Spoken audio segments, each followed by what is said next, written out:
Hello everyone, I am Mano Scaling, and I am here to help you today. I know you use this video to fall asleep, so before that, please like the video and subscribe to the channel, and also tell me where you are from and what time you are watching. Now get comfortable and relax. Story 1. My name is Justin. I'm 34. The dirt road to Kisatchie National Forest ended at my own car. I know how that sounds. I know it doesn't make sense. But I'm telling you exactly what happened during those 5 days in October, and if you don't believe me, that's fine. I stopped caring about being believed the moment I saw my silver Honda Accord sitting at the end of a road I'd been driving down for 3 hours. Let me start from the beginning. I'd planned this trip for months. A solo RV adventure through Louisiana's backwoods. After the divorce, after losing the house, after watching my life collapse into a series of forwarding addresses and storage units, I needed to disappear for a while. The Kisatchie seemed perfect. 604,000 acres of longleaf pine forest, remote enough that I could go days without seeing another soul. I'd rented a modest Class C RV from a guy in Shreveport, loaded it with supplies, and headed south on Highway 165. The ranger station near Calcasieu gave me a map and a warning. The woman behind the desk, her name tag said Deirdre, had deep lines around her mouth and eyes that suggested she'd spent more time frowning than smiling. "You going in alone?" she asked. "That's the plan. Phone service is spotty, real spotty, and we've had some strange reports lately." "Strange how?" She hesitated, her finger tracing a circle on my map around an area called Wild Azalea Trail. People getting turned around, coming out different places than they expected. One couple swore they drove the same stretch of road for 6 hours. Keep your wits about you. I should have paid more attention to that warning. The first day went smoothly. I found a dispersed camping spot off Forest Road 366, backed the RV into a clearing surrounded by pine trees that stretched up like cathedral pillars. The October air carried that particular smell of the deep south, pine resin, red clay, and something organic and old underneath.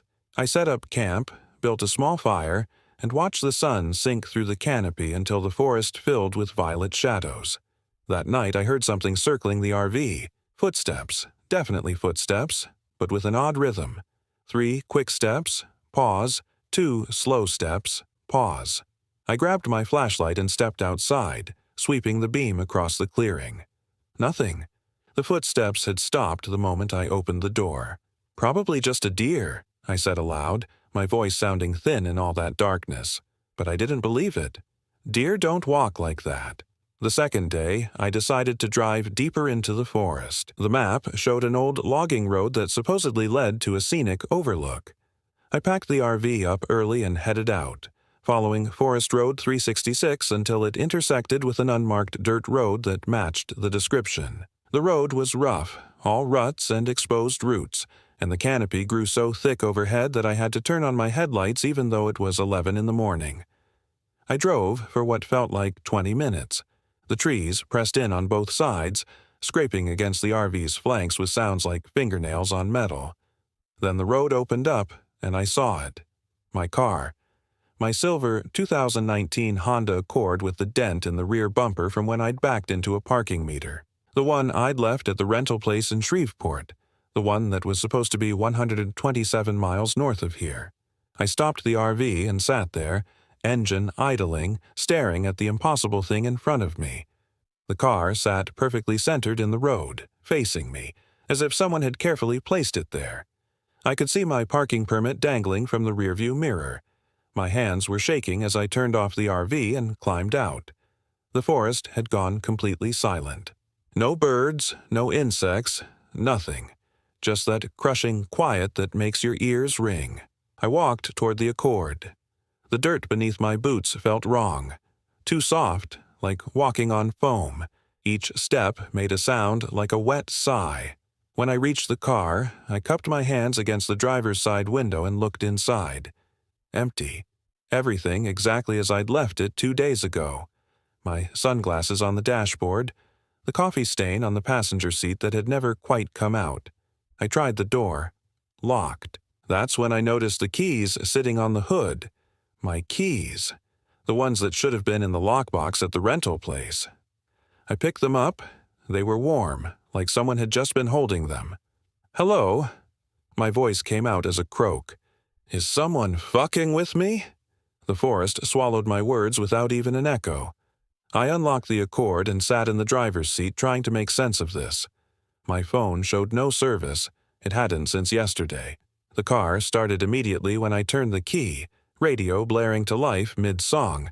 The classic rock station from Shreveport, Linrod Skynerd.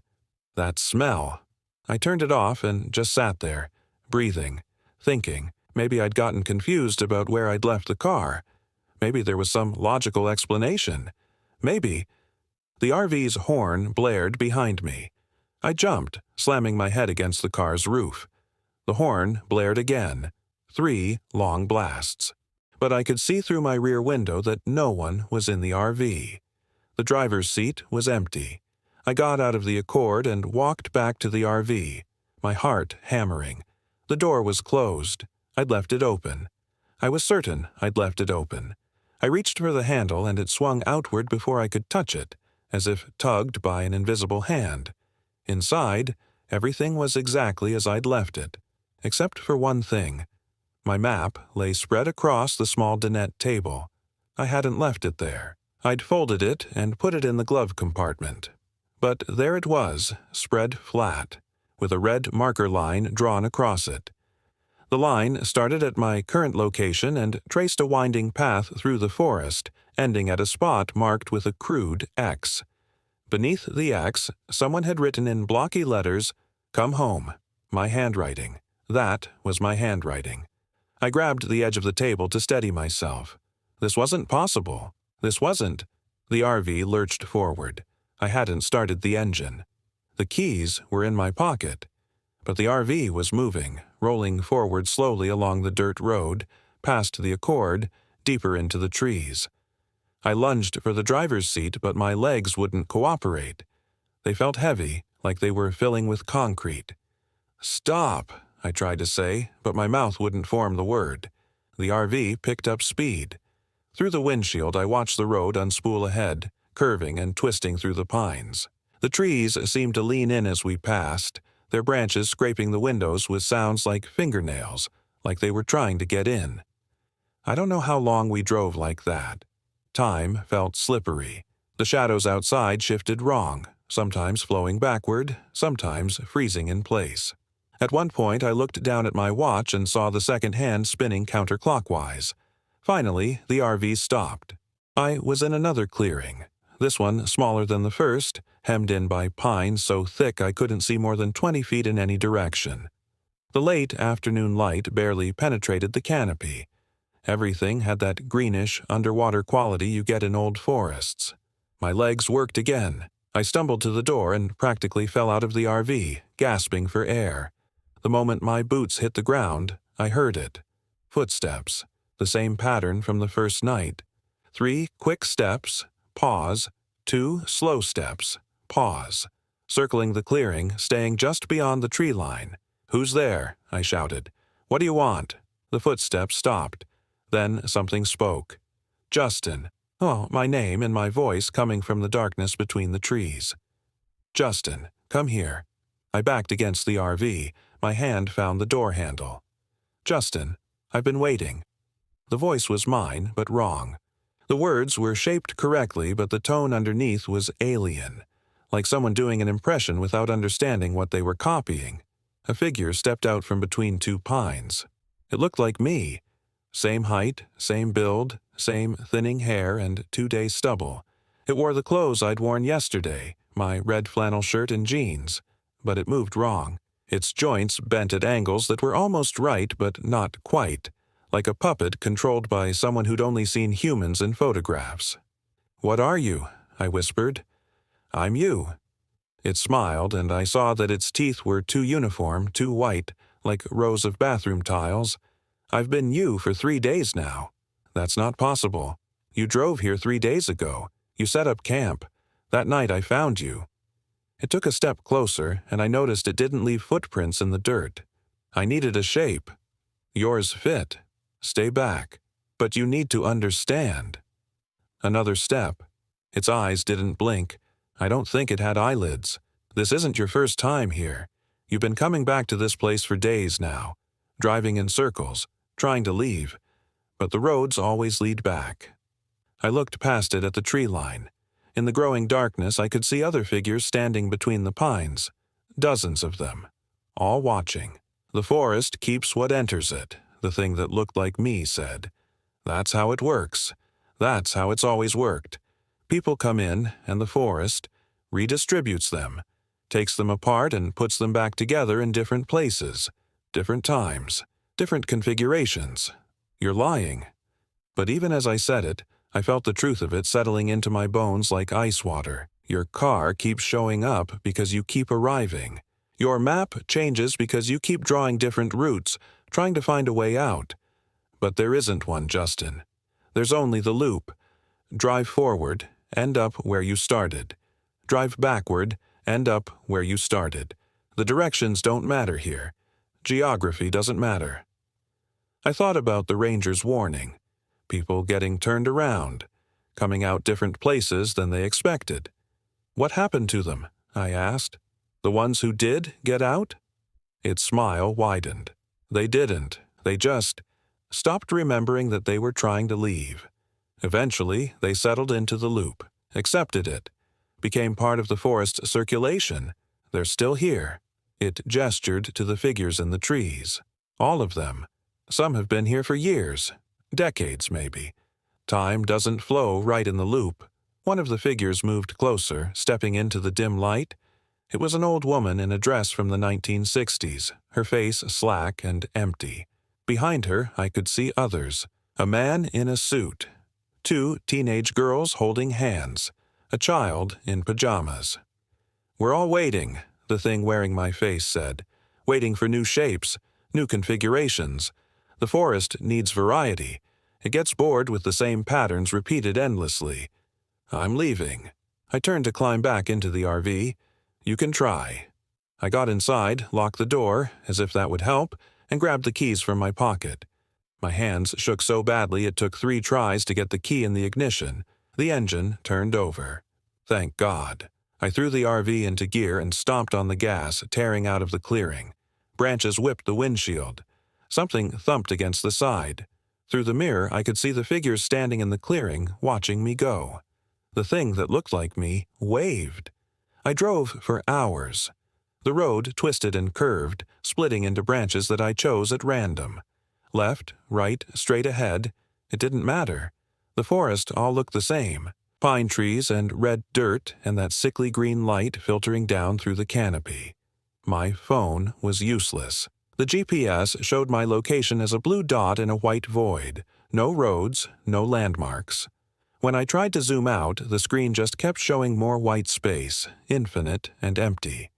The gas gauge sat stubbornly at 3/4 full despite all the driving. Around midnight, I came to another clearing. I stopped the RV and slumped over the steering wheel, too tired to process what I was seeing. My silver Honda Accord. Same dent, same parking permit. I'd driven in a circle, or the road had curved back on itself, or space had folded. I didn't know anymore and was starting not to care. I climbed into the back of the RV and collapsed on the small bed, still wearing my boots. Sleep came fast and heavy, dragging me down into darkness. I dreamed I was driving. The road ahead split into 2 paths, then 4, then 8, branching like blood vessels, each one leading to a different version of the same forest. In one, it was day. In another, night. In a third, the trees were on fire but not burning. I could see myself driving down each path simultaneously, infinite Justins and infinite RVs, all trying to find a way out, all failing. When I woke up, it was dark outside. Not night dark, the absence of light dark you get in caves. I turned on the RV's interior lights and they pushed back the blackness maybe 3 feet before it swallowed the illumination completely. I sat up and looked out the window. Faces pressed against the glass. Dozens of them. Hundreds. All crowded around the RV, staring in with empty eyes. I recognized some from the clearing. The old woman, the man in the suit, the child in pajamas. But there were others. so many others. A teenager with a Walkman clipped to his belt, a woman in a wedding dress, a park ranger with a name tag I couldn't read. They didn't move, just stared. Then, in perfect unison, they all smiled.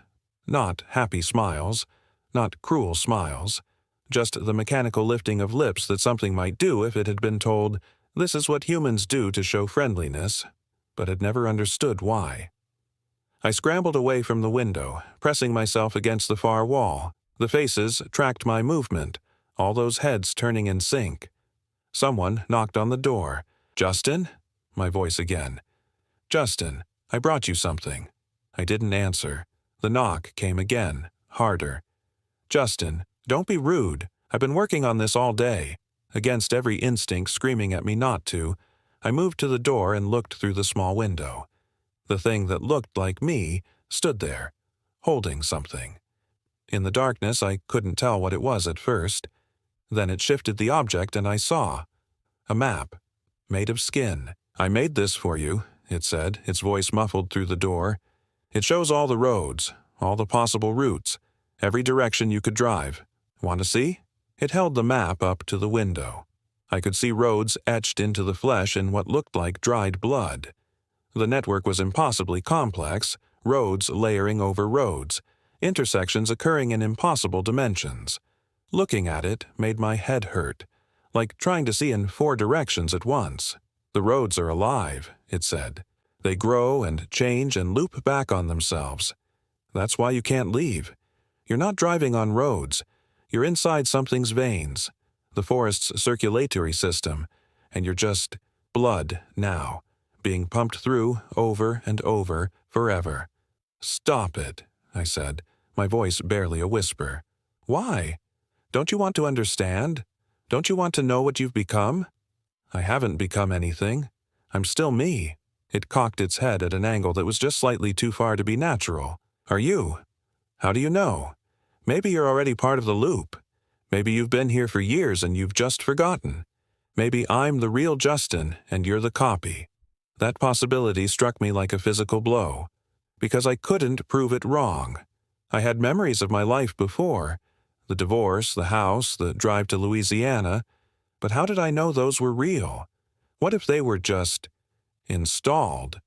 Backstory given to a thing to make it think it was human. "Look at me, Justin." The thing pressed its face against the window. Up close, I could see the imperfections.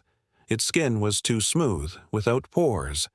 Its eyes didn't have the tiny red veins you see in everyone's eyes. You and I, we're the same. We're both just patterns the forest is playing with, shapes it's trying on. It doesn't matter which one of us was first. I backed away from the door, my hands shaking. "I'm going to break the loop," I said, more to myself than to it. "I'm going to find a way out." It laughed, and the sound was like wind through dead branches. "Oh, Justin, haven't you been paying attention? That's what you always say, every time, right before you start driving again." The faces in the windows pressed closer, their breath fogging the glass. I spent the rest of that night huddled in the back of the RV, watching the door, waiting for something to try to get in. Nothing did. As the hours crawled by, the faces gradually faded back into the darkness until I was alone with the sound of my own breathing and the creaking of the RV's frame. When gray light finally seeped through the windows, I made a decision. I couldn't keep driving. The roads didn't work. They just led in circles or loops or whatever topology this place operated under. So I would go on foot. Cut straight through the forest, ignore the roads entirely. There had to be an edge somewhere. The forest couldn't be infinite. Could it? I packed a backpack with water bottles, energy bars, my phone, useless but I couldn't leave it, and a hunting knife I'd brought for gutting fish. Then I stepped out of the RV into the pearl gray morning. The Accord was gone. In its place was a different car, an old Buick LeSabre with wood paneling. I walked past it without looking too closely. The forest felt different in daylight. Less overtly threatening but somehow worse, like a predator pretending to sleep. The pines stood in perfect rows, too perfect, like someone had planted them with a ruler and protractor. The ground between them was bare red dirt with no undergrowth, no fallen branches, nothing. It reminded me of pictures I'd seen of computer-generated forests, technically accurate but fundamentally wrong. I picked a direction that I thought might be west and started walking. For the first hour, nothing happened. I just walked through endless rows of pines, my boots crunching on the dirt. No birds, no insects, no wind. The silence was so complete it felt like a physical presence pressing against my eardrums. Then I found the first one. An RV. Same model as mine, same rental company logo on the side. It sat between two pines, perfectly parked, door hanging open. I approached cautiously. "Hello?" No answer. I looked inside. It was empty but lived in. Someone's clothes hung in the tiny closet. Dishes sat in the sink. A book lay open on the dinette table, a thriller about a serial killer. The bookmark was 3/4 through. On the wall above the bed, someone had carved words into the paneling with what looked like a knife. "The roads lie. The trees lie. I lie."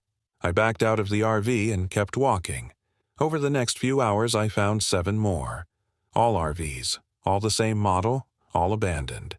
Each one had its own carved message. How many times have I been here? I saw myself yesterday. The forest eats time. Which one am I? There is no west. Turn back before you become. The last one was never finished. Just turn back before you... And then the carving stopped. The knife apparently dropped mid-word. I should have stopped then. Should have gone back to my RV and... What? Given up? But I kept walking because stopping meant accepting this, and I wasn't ready for that. That's when I found the clearing. It was perfectly circular, maybe 50 feet across with the same bare red dirt. But in the center stood something that made my stomach lurch. A pile of me. Arms, legs, torsos, heads, all mine. All wearing variations of the clothes I'd brought on this trip. Some of the bodies were fresh, still pink. Others were old, mummified, dried out. They were stacked carelessly like cordwood. I counted at least 20 distinct corpses. I stood at the edge of the clearing, unable to move, unable to process what I was seeing. Then one of the heads at the bottom of the pile opened its eyes. "Run," it croaked. I ran. I crashed through the pines, no longer caring about direction or distance. Branches tore at my face and arms.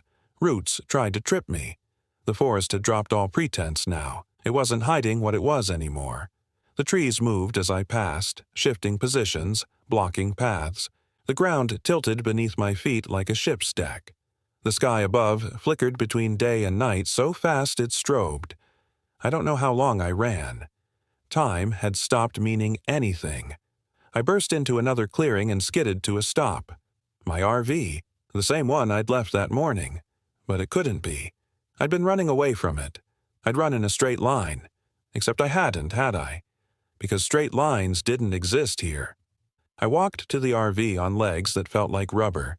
The door was open. I climbed inside. Everything was exactly as I'd left it. My jacket on the hook, my coffee mug in the cup holder. Except for one thing. Someone sat at the dinette table. It looked like me, but not the smooth puppet version from before. This one looked hollow. Its skin hung loose like a deflated balloon. Its eyes were sunken pits. When it spoke, I could see that it had no tongue. "Welcome back," it said anyway, the words forming perfectly despite its lack of the necessary anatomy. "You made good time this loop." "What? What are you?" "I'm what you're becoming. What you've already become. What you've always been." It smiled, and its teeth fell out clattering on the table.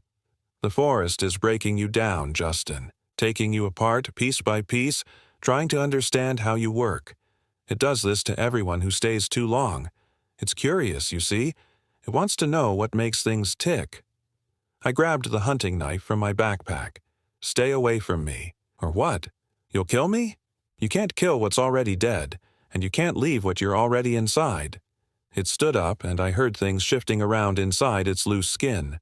"You're in the digestive tract now, Justin. The forest swallowed you days ago. This is just processing." I didn't think. I lunged forward and drove the knife into its chest. Nothing happened. No blood. No pain on its face. The blade just sank in, like stabbing a pillow. It looked down at the knife, then back up at me. See, I yanked the knife out and stumbled backward out of the RV into the clearing. 3 other figures stood there now, all me. One was the puppet version from before. One was covered in dirt, like it had been buried. The third was on fire, flames licking across its skin, but it wasn't burning up. The fire just continued. "We're all you," they said in unison, their voices overlapping into a chorus. "All the iterations, all the loops. The forest is trying to figure out which version is real, which Justin is the prime Justin, the original." "I'm the original," I screamed. "Are you?" The burning one tilted its head. "How do you know? Maybe you're loop 47. Maybe you're loop 200. Maybe there never was an original. Maybe the forest made you up from scratch, assembled you from memories stolen from other people who came before." I ran again. This time I ran without direction, without purpose. I just ran because my body didn't know what else to do. The forest blurred around me. At some point the ground disappeared and I was running on nothing, on the space between spaces. I saw other clearings flash past, other RVs, other versions of myself doing other things. In one I was building something from bones. In another I was burying something. In a third I was just standing perfectly still, staring at nothing. Finally, I stopped running because my legs gave out. I collapsed onto dirt, or something like dirt, and lay there gasping. When I looked up, I was on a road. A real road. Paved. With a yellow line down the middle. Highway 165. I could see the ranger station in the distance, maybe a quarter-mile away. I'd made it out. I started laughing, a high, hysterical sound. I'd done it. I'd broken the loop. A silver Honda Accord drove past me. I watched it go, watched it signal, watched it turn into the ranger station parking lot, watched myself get out. I saw me walk into the station, saw me talk to Deirdre, saw her hand me a map, saw her trace a circle on it with her finger, saw me get back in the car and drive away, into the forest, into the loop. I stood up on shaking legs and walked toward the ranger station. When I got to the parking lot, my Accord was there, parked in the same spot where I'd watched myself park it. The keys sat on the hood. I picked them up. They were still warm. The door to the ranger station opened and Deirdre stepped out. She looked at me with those tired, frown-lined eyes. "You going in alone?" she asked. I just came from—" I pointed back toward the forest. "Phone service is spotty. Real spotty. And we've had some strange reports lately." She said it exactly the same way as before. Same words. Same inflection. People getting turned around. Coming out different places than they expected. One couple swore they drove the same stretch of road for 6 hours. Keep your wits about you. "Wait," I said. Don't you recognize me? I was just here. 2 days ago. 3 days. I don't know." She looked at me blankly. "First time I've seen you, hun. You feeling okay? Maybe you should rest before heading in." I looked down at my hands. They were clean, no dirt under the nails, no scratches from the branches. My clothes were fresh, like I'd just put them on this morning. "What day is it?" I asked. "October 15th. The same day I'd first arrived. I walked to my car like a zombie. Got in, saw my sunglasses on the dashboard, the coffee stain on the passenger seat. Started the engine. Lynyrd Skynyrd came on mid-song. That smell. I sat there, engine running, trying to understand. Maybe I'd never left. Maybe I'd been in the loop the whole time and just didn't realize it. Maybe I was about to drive back in and experience it all over again, thinking it was my first time. Maybe that's what loops did. They made you forget you were in them. Or maybe this was the original, and everything I remembered was the loop. Maybe I was about to experience it for the first time, and my memories of the forest and the puppet things and the pile of bodies were all just preview, fragments of a future that hadn't happened yet, but had already happened infinite times. I looked in the rearview mirror. A figure stood at the edge of the parking lot, at the point where the pavement met the trees. It looked like me. It waved. Then it turned and walked into the forest. I put the car in gear. My hands moved on their own, turning the wheel, pressing the gas. I drove out of the parking lot onto Highway 165, toward the turnoff that would take me to Forest Road 366. I knew what was waiting for me. The clearing, the footsteps, the thing that would wear my face, the endless driving, the pile of bodies, all of it. And I knew I was going to drive there anyway, because maybe this time would be different. Maybe this time I'd find the way out. Maybe this time I'd be the one who broke the loop. Maybe, but probably not. Probably I'd just drive and drive and drive until I ended up where I started, until I forgot I was driving at all, until I became just another face pressed against the window of someone else's RV, smiling that empty smile, waiting for my turn to wear flesh again. The dirt road to Kisatchie National Forest ended at my own car. It always does. It always will. I'm still driving. Story 2. I'm Naomi, 34. The stars at Devil's Den State Park spelled my death date.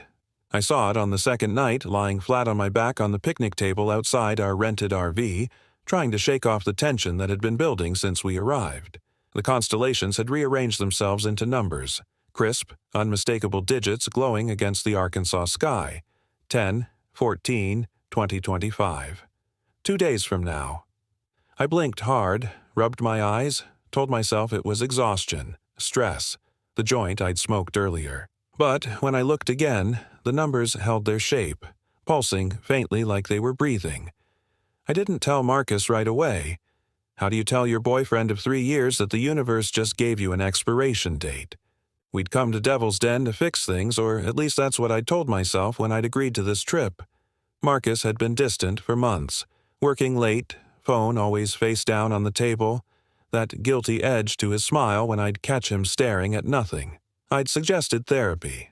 He'd suggested getting away from it all. So here we were, parked in a secluded spot near the Butterfield Nature Trail, surrounded by sandstone bluffs and oak hickory forest, the nearest other campers at least a quarter mile away through dense woods. The RV was a cramped 20-footer we'd borrowed from his brother, more rust than chrome, with a kitchenette that reeked of old grease and a bathroom so small you had to sit sideways on the toilet. But it had a bed, a propane stove, and 4 walls, which felt like luxury when you were trying to rebuild something broken. That first day had been nice enough. We'd hiked the Yellow Rock Trail, held hands on the overlook, watched the sun paint the valley below in shades of amber and rust. Marcus had even laughed at one of my stupid jokes, that genuine laugh I hadn't heard in months. For a few hours, I'd let myself believe we could actually fix this. Then night fell, and with it came the wrongness. It started with the sounds, or the lack of them. The forest had gone completely silent after sunset. No crickets, no owls, nothing. Just this suffocating quiet that seemed to press against my eardrums. Marcus said I was being paranoid, that I'd lived in the city too long and forgotten what real quiet sounded like. But this wasn't natural quiet. This was the kind of silence that came before something bad. I'd gone outside to smoke and look at the stars, needing space from the tiny RV and Marcus's forced cheerfulness, and that's when I'd seen the numbers. 10, 14, 2025. I went back inside, crawled into bed next to Marcus without saying anything. He was already asleep, or pretending to be. I lay there listening to his breathing and the absolute nothing outside, watching the cheap curtains for any hint of movement, any shadow that didn't belong. Sleep came eventually, but it brought dreams of falling, of dirt filling my mouth, of hands pulling me down into darkness that tasted like wet earth and copper. I woke to Marcus shaking my shoulder, his face pale in the weak morning light filtering through the dingy windows. Naomi, wake up. Something's wrong. I sat up, disoriented, my mouth dry and tasting like I'd actually been eating dirt. What time is it? 6:30. That's not... Look outside. I stumbled to the window and pulled back the curtain. Our campsite looked different in the daylight, but it took me a moment to understand why. The trees surrounding us had moved. Not drastically, but enough to notice. They'd closed in during the night, forming a tighter circle around the RV. The cleared space where we'd parked had shrunk by at least 10 feet on all sides. "That's impossible," I said, but my voice came out weak, uncertain. "I know it's impossible, but look at them. Look at the ground." He was right. The earth around the base of each tree was disturbed, pushed up in little mounds like something had been tunneling underneath, repositioning them. And the trees themselves, their branches all seemed to be reaching toward the RV, bent at angles that defied their natural growth patterns. "We should leave," I said. "It's probably just some weird optical illusion. Different light, different perspective in the morning." "Marcus, the fucking trees moved." "Trees don't move, Naomi." "Then explain what I'm looking at." He couldn't, of course. He stood there in his boxer shorts and ratty t-shirt, running his hands through his hair the way he always did when he was trying to logic his way out of acknowledging something uncomfortable. I'd seen him do it when I'd found texts from someone named Jessica on his phone. Seen him do it when I'd asked him point blank if he was cheating. He'd logicked his way around it then, too. Made me feel crazy for asking. For doubting. Maybe I was crazy. Maybe the stars hadn't spelled anything. Maybe the trees had always been this close and I just hadn't noticed in the dark yesterday. But I didn't believe that, and the knot of dread in my stomach told me something was very, very wrong with this place. "Let's just have breakfast and then take a day hike," Marcus said, already moving toward the kitchenette. "Clear our heads. I'll make those pancakes you like." I wanted to argue, to insist we pack up and leave immediately, but something stopped me. Maybe it was the desperate hope in his voice, the first real emotion I'd heard from him in weeks. Or maybe it was the way the morning light made everything seem less threatening, more manageable. Or maybe, and this thought sent ice down my spine, maybe I was curious about those numbers. Maybe some sick part of me wanted to see if they were right. We ate pancakes that tasted like cardboard. Marcus tried to make conversation about his work, about his brother's new boat, about anything except the trees that had rearranged themselves around us in the night. I watched him talk and realized I couldn't remember the last time I'd actually loved him. Not just loved the idea of us, the comfort of routine, the fear of starting over at 34. After breakfast, we set out on one of the shorter trails, the Devil's Den Trail Loop, just under 2 miles. Marcus had the map, which was stupid because he had terrible directional sense and I'd been the navigator on every trip we'd ever taken. But he'd insisted. Some alpha male bullshit about being in charge, and I was too tired to fight him. The trail was beautiful in that primal, unsettling way that deep forests can be. Massive boulders thrust up through the earth at odd angles, creating caves and crevasses that disappeared into shadow. The sandstone bluffs rose around us like ancient sentinels, their faces carved with centuries of water erosion. Thick vegetation crowded the path, and the canopy overhead was so dense it felt like walking through a green tunnel. We'd been hiking for maybe 20 minutes when I noticed the first marker. It was a small pile of stones, carefully stacked in a cairn sitting just off the trail to our right. Nothing unusual about that. Hikers left markers all the time, but this one had something on top of it that made my breath catch.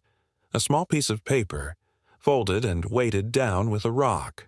"Don't," Marcus said when I moved toward it. "It's just a note. It's probably someone's geocache or something. Leave it alone." But I was already reaching for it, unfolding the damp paper with fingers that had started trembling for reasons I couldn't explain. The handwriting was neat, feminine, written in blue ink that had started to run from moisture. They count down. When you reach 0, you become part of the ground. Tell someone I was here. Tell them I tried to leave. Rachel H., 9/27/2025. "What is it?" Marcus asked. I handed it to him without speaking, watching his face as he read. He laughed, but it came out wrong, forced. "It's just some Blair Witch Project bullshit. Someone trying to freak out other hikers. It's dated 3 weeks ago, Marcus. So, could be from 3 years ago. Ink fades. That ink is fresh. Look at it." He crumpled the paper and threw it back toward the cairn. "Can we please just enjoy our hike without turning everything into some horror story? Jesus Christ, Naomi, you've been paranoid since we got here." "I'm not paranoid. Something is wrong with this place. The only thing wrong is your attitude. I thought this trip would help us, but you're determined to sabotage it. And there it was. The real Marcus, the one who'd emerged slowly over the past year, turning every concern I had into evidence of my own brokenness. I felt anger flare hot in my chest, but before I could respond, I heard it. A voice, distant but clear, calling from somewhere off the trail. "Hello? Is someone there? Please, I need help." It was a woman's voice, strained and desperate. Marcus and I locked eyes, our argument forgotten. "We should check on her," I said. "We should stay on the trail. Someone's hurt, Marcus. Listen to her." The voice came again, more urgent this time. "Please, I'm lost. I can't find the trail. Please help me." Marcus hesitated, then nodded. "Okay, but we stay close to the path, and we're quick." We pushed through the underbrush following the voice. It seemed to be coming from behind a particularly large outcropping of sandstone, maybe 50 yards off the trail. The vegetation was thick here, grabbing at our clothes, our hair. Branches seemed to reach for us deliberately, scratching exposed skin. "Hello?" I called out. "Keep talking so we can find you." "I'm here, behind the rocks. Please hurry." We rounded the outcropping and found nothing. No woman, no hiker, no signs that anyone had been there at all. Just more forest, more rocks, more oppressive green shadow. "What the fuck?" Marcus breathed. The voice came again, but now it was behind us, back toward where we'd come from. "Why did you leave me? Come back. Please come back." My skin crawled. The voice sounded exactly the same urgency, same desperation, but it had moved. Impossibly moved. "We're going back to the RV," I said. "Right now." Marcus didn't argue this time. We crashed back through the underbrush, branches whipping our faces, roots trying to trip us. The forest seemed to fight our passage, everything tangling, everything in the way. When we finally broke back onto the trail, we were both bleeding from dozens of small cuts, breathing hard, our hearts hammering. "Which way?" Marcus asked, and I heard the panic in his voice because we'd gotten turned around. The trail looked the same in both directions, and I couldn't remember which way we'd come from. I pulled out my phone to check the compass app. No signal, which I'd expected, but the compass was spinning wildly, unable to fix on magnetic north. The screen flickered, and for just a second, text appeared. 2 days. I showed Marcus. His face went gray. "We follow the trail markers," he said. "They'll lead us back to the loop." But when we started walking, we realized the markers were wrong. Every tree that should have had a painted blaze was blank. The trail signs we'd passed on the way out had vanished. It was as if the forest had swallowed all evidence that humans had ever been here. We walked for what felt like hours, the trail winding back on itself, taking us past the same formations we'd already seen. That distinctive split boulder, we passed it 3 times. The dead tree shaped like a grasping hand. We saw it over and over from different angles. "We're going in circles," I said. "That's impossible. We've been following the trail. Look around you, Marcus. We've been here before. Multiple times." He stopped walking and turned to face me, and something in his expression made me take a step back. His eyes looked wrong, darker than they should be, too wide, not quite focused on me. "Maybe we have been here before," he said softly. "Maybe we've always been here. Maybe we never left." "What are you talking about? Don't you feel it, Naomi? The way this place wants us? The way it's been waiting? You're scaring me." "Good. You should be scared. We both should be. But it's too late now. Don't you see? We're already part of it." He turned and kept walking, and I had no choice but to follow because being alone out here was worse than being with Marcus, even if he was saying crazy things. We finally found our way back to the RV as the sun was setting, though I couldn't explain how. The trail simply deposited us at the edge of our campsite, as if the forest had tired of toying with us. The trees had moved again, closer still, their branches now touching the RV's roof, scraping against the aluminum siding when the wind blew. Marcus went inside without a word. I stood there in the gathering dusk, looking up at the stars beginning to emerge, knowing what I would see. The numbers were still there, still crystal clear. 10, 14, 20-25. Tomorrow. I thought about Rachel H. and her note. about counting down, about becoming part of the ground. Inside, Marcus was sitting at the small dinette table, his head in his hands. I noticed things then that I'd been too preoccupied to see before. The way his clothes were stained with something that looked like old blood, dried and brown. The way his fingernails were black with dirt, soil wedged so deep it looked like it had been there for days. The way his skin had taken on a grayish pallor in the RV's fluorescent light. "Marcus, what happened to you today?" He looked up, and his eyes were completely black. No whites, no irises, just solid darkness reflecting the light like oil slicks. "I remembered," he said. "I remembered what I did." "What are you talking about?" "Jessica. You were right about Jessica, but it wasn't what you thought. It was worse." My heart was pounding so hard I could feel it in my throat. "What did you do?" "She wanted me to leave you. Kept pushing, kept demanding, so I brought her here, 6 months ago, told her we'd go camping, talk things through, and the forest showed me what to do. It's been showing people what to do for a long time." I backed toward the door, but my hand missed the handle. My whole body had gone numb. "There's a cave," Marcus continued, his voice flat, empty, "about a mile north of here. The darkness there is different. Hungry. It ate her while she was still screaming, pulled her down into the ground. And I felt better. Lighter. Like I'd finally solved a problem." "You're lying. You're trying to scare me." I buried her phone near the trailhead. Her car I drove to Little Rock and left in long-term parking at the airport. Everyone thinks she ran away, started a new life somewhere. But she's here, under the ground, and she's not alone. He stood up, and I noticed he was taller than he should be, like his spine had lengthened, his proportions stretched wrong. "The forest chose this place a long time ago," he said. "Something about the mineral content in the rocks, the way water flows through the sandstone. It feeds on what's buried here, grows them like seeds. And when you're ready, when you've got that darkness inside you that needs releasing, it shows you where to plant." I finally found the door handle, yanked it open, stumbled out into the night. The cold air hit my face like a slap, and I ran, crashed through the circle of relocated trees, branches tearing at my clothes, my hair, my skin. Behind me, I heard Marcus call out, but his voice was wrong. Layered, multiple voices speaking in unison. Words in a language I didn't understand but felt in my bones. I ran without direction, without thought, just pure animal panic driving my legs. The forest was alive with movement now, shapes shifting between the trees, following me, pacing me. I caught glimpses of faces in the bark, mouths opening in silent screams, eyes watching from knotholes. The ground began to slope upward, and I realized I was climbing one of the bluffs. My lungs burned, my legs screamed, but I didn't stop. Couldn't stop, because I could feel them behind me. Not just Marcus, but others. The ones who'd been planted here, the ones who'd become part of the ground. I reached the top of the bluff, a rocky outcropping with nowhere else to go except down.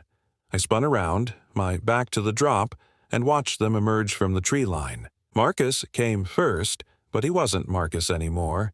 His body had twisted, lengthened, his arms hanging too long, his fingers stretching into root-like tendrils. Behind him came others, men, women, even children, all of them transformed, all of them wearing that same grayish pallor, that same black-eyed stare. And at the center of them, I saw her, a young woman with dark hair, her clothes rotted and torn, soil caking her skin. She looked at me with something like recognition, something like pity. Rachel H., I thought, the note writer, still counting down even after reaching 0. "It doesn't hurt," Marcus said, his voice that awful chorus. "That's what she wants you to know. When you go into the ground, when you become part of it, there's no pain, just connection, just forever." "Stay back," I said, but my voice was barely a whisper. "Look up, Naomi. Look at what the stars told you." I didn't want to look. Didn't want to confirm what I already knew. But my eyes betrayed me, lifted to the night sky, and there they were. The numbers, burning brighter than before. 10, 14/2025. Today. It was past midnight now. This was the day I was supposed to die. We can be together, Marcus said, stepping closer. Really together. Not like before, not that broken thing we were, but whole, eternal, fed by the same soil, drinking from the same water table, our roots intertwined forever. You're insane. You killed someone. You killed Jessica. I gave her to the forest, and the forest gave her purpose, like it'll give you purpose. Like it gave me purpose when I came here as a child, when I first heard it calling. I always knew I'd come back. I always knew I'd bring someone with me. Understanding crashed over me like ice water. This whole trip, it had never been about fixing us. It had been about this, about delivering me to whatever lived in this place, whatever turned people into twisted things that grew from the ground like corrupted plants. You brought me here to kill me. I brought you here to transform you. There's a difference. They moved closer, their approach synchronized, their movements fluid in a way that human bodies shouldn't move. I could smell them now. Dirt and decay and something chemical, like formaldehyde mixed with rotting flowers. I had two choices. Let them take me or jump. The bluff behind me was maybe 50 feet down to a rock-strewn slope. I'd break bones at best, die on impact at worst, but at least I'd die as myself.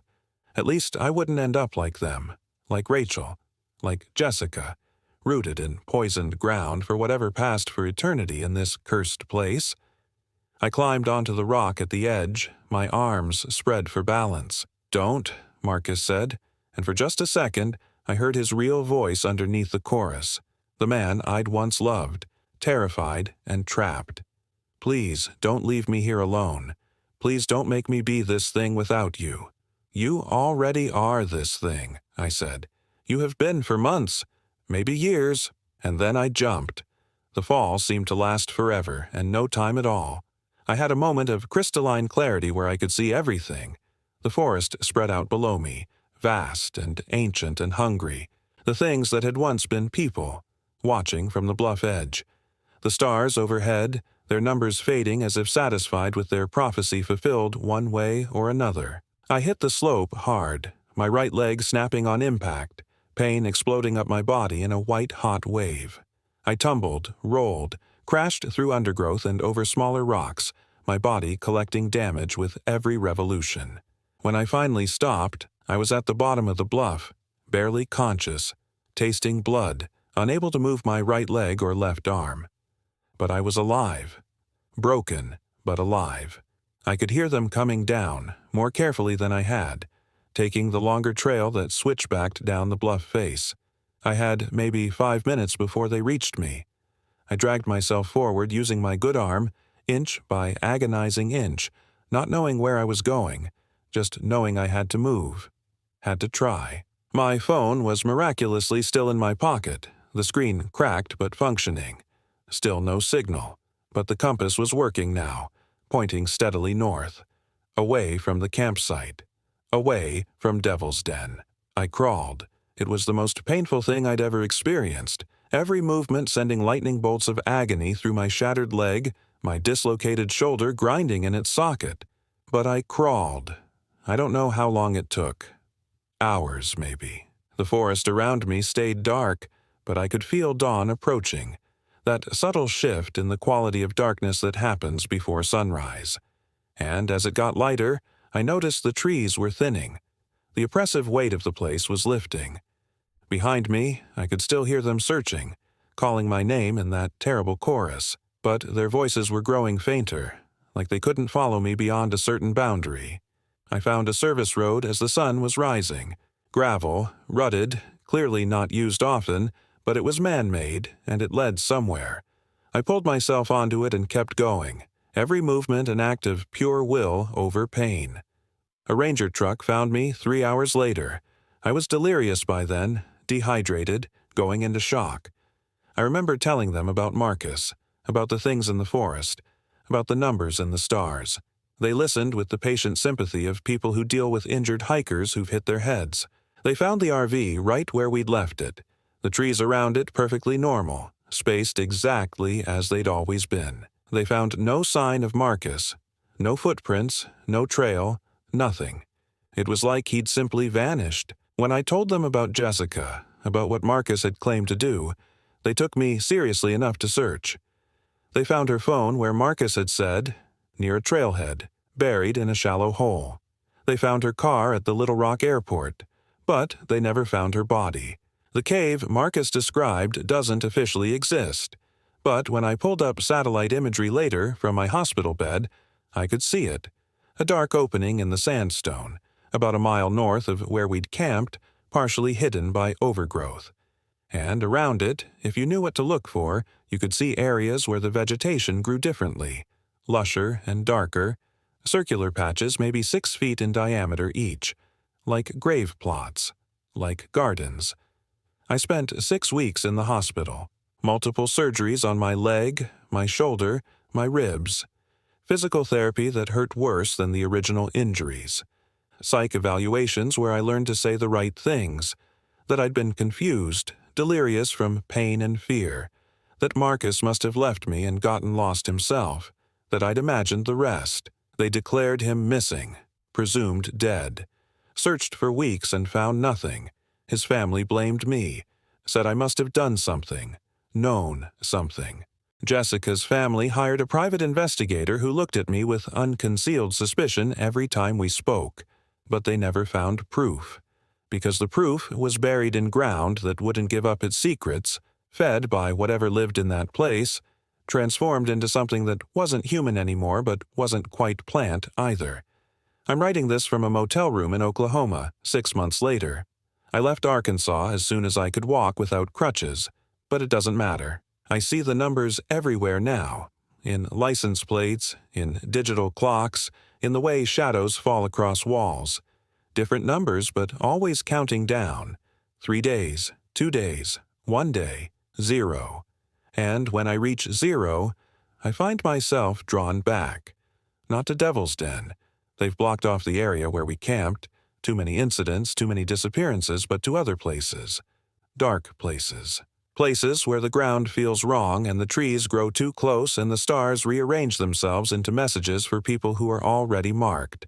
I don't know if I'm infected, or chosen, or cursed. I don't know if what Marcus became was what he'd always been, or if the forest changed him, or if it just revealed what was already there, sleeping. But I know I can't stop moving, because when I stay still too long, I feel it. The pull of the earth, the hunger in the soil, roots reaching up through the ground beneath my feet, trying to grab hold. And I know that one day the countdown will reach 0 and I won't run. I'll stand there and let it happen. Let the ground open and pull me down. Let the transformation take hold. Because the worst part isn't the horror of what Marcus became, or the guilt over Jessica, or the constant pain in my leg where the bones healed wrong. The worst part is that sometimes, late at night when I'm alone, I understand what he meant about connection, about being whole, about roots intertwined forever. The worst part is that sometimes I want it. I saw Rachel's name carved in a tree yesterday, miles from Devil's Den in a forest that shouldn't know her. And beneath it, fresh letters someone had added, "They're spreading." So I keep moving, keep running, keep pretending that if I never stop, the ground can never claim me. But I feel it getting closer every day. That boundary between what I am and what I'm becoming wearing thinner. The stars tonight show new numbers. But I'm not looking up anymore. I'm afraid of what they'll say. Story 3. My name is Luke. I'm 34, and I brought my wife, Rachel, and our 7-year-old daughter, Emma, to Devil's Creek Recreation Area in the Mark Twain National Forest of southern Missouri, because I thought 3 days away from screens and schedules would help us reconnect. I'd read about the place online, secluded campsites along a narrow creek valley, hiking trails that wound through oak and hickory forests, and total silence after dark. The photos showed RVs parked beneath cathedral-like canopies of old-growth trees, campfires reflected in dark water, families roasting marshmallows. It looked like peace. It looked like exactly what we needed after the year we'd had. Rachel's mother passing in February, my layoff in April. Emma's nightmares that started around the same time and never quite stopped. The doctors said she was processing grief. I thought maybe the forest would give her something else to think about. We arrived on a Thursday afternoon in late September, pulling our 26-foot Winnebago down a gravel road that seemed to narrow with every turn. The trees pressed close on both sides, their branches scraping the roof like fingernails on metal. Rachel sat in the passenger seat with a map spread across her lap, though the map was nearly useless. Most of the trails and campsites weren't marked, just vague dotted lines that could have meant anything. Emma sat in the back, her face pressed to the window, watching the forest slide past in shadows and shifting light. "Are we almost there?" Emma asked for the third time in 10 minutes. "Almost, sweetheart," I said, though I wasn't sure. The GPS had stopped working about 5 miles back, the screen frozen on a blue dot hovering over blank space. My phone had no signal. Rachel's phone was dead. We were navigating by instinct now, following the signs that appeared every mile or so. Devil's Creek Recreation Area. 3 miles, then 2 miles, then 1. The campground appeared suddenly, a clearing carved from the forest like a wound.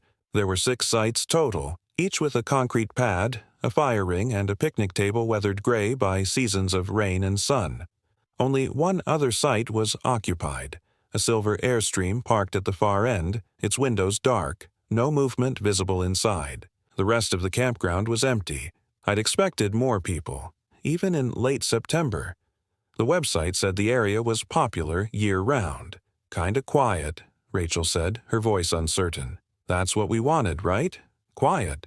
She nodded, but I could see the tension in her shoulders, the way her fingers gripped the map a little too tightly. She'd been nervous about this trip from the start, worried about being too far from a hospital, too far from help if something happened. I'd reassured her over and over. We had a first aid kit, a satellite phone for emergencies, enough food and water for a week. We'd be fine. I backed the RV into site number 4, the one closest to the creek.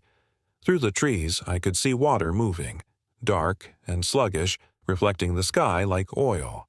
The sound of it was constant, a low murmur beneath the rustle of leaves and the creak of branches. Emma was out of the RV before I'd even cut the engine, running toward the water with her arms spread wide. "Stay where I can see you," Rachel called after her, but Emma was already gone, disappearing into the undergrowth at the forest's edge. "She'll be fine," I said, though my own stomach tightened watching her vanish. "Let's get set up."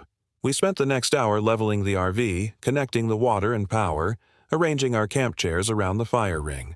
The sun was starting to set, the light turning golden and then amber, the shadows stretching long and thin across the clearing. Birds called from the trees. Or I thought they were birds. The sounds were strange, high-pitched and rhythmic, almost like laughter. I'd never heard birds laugh before.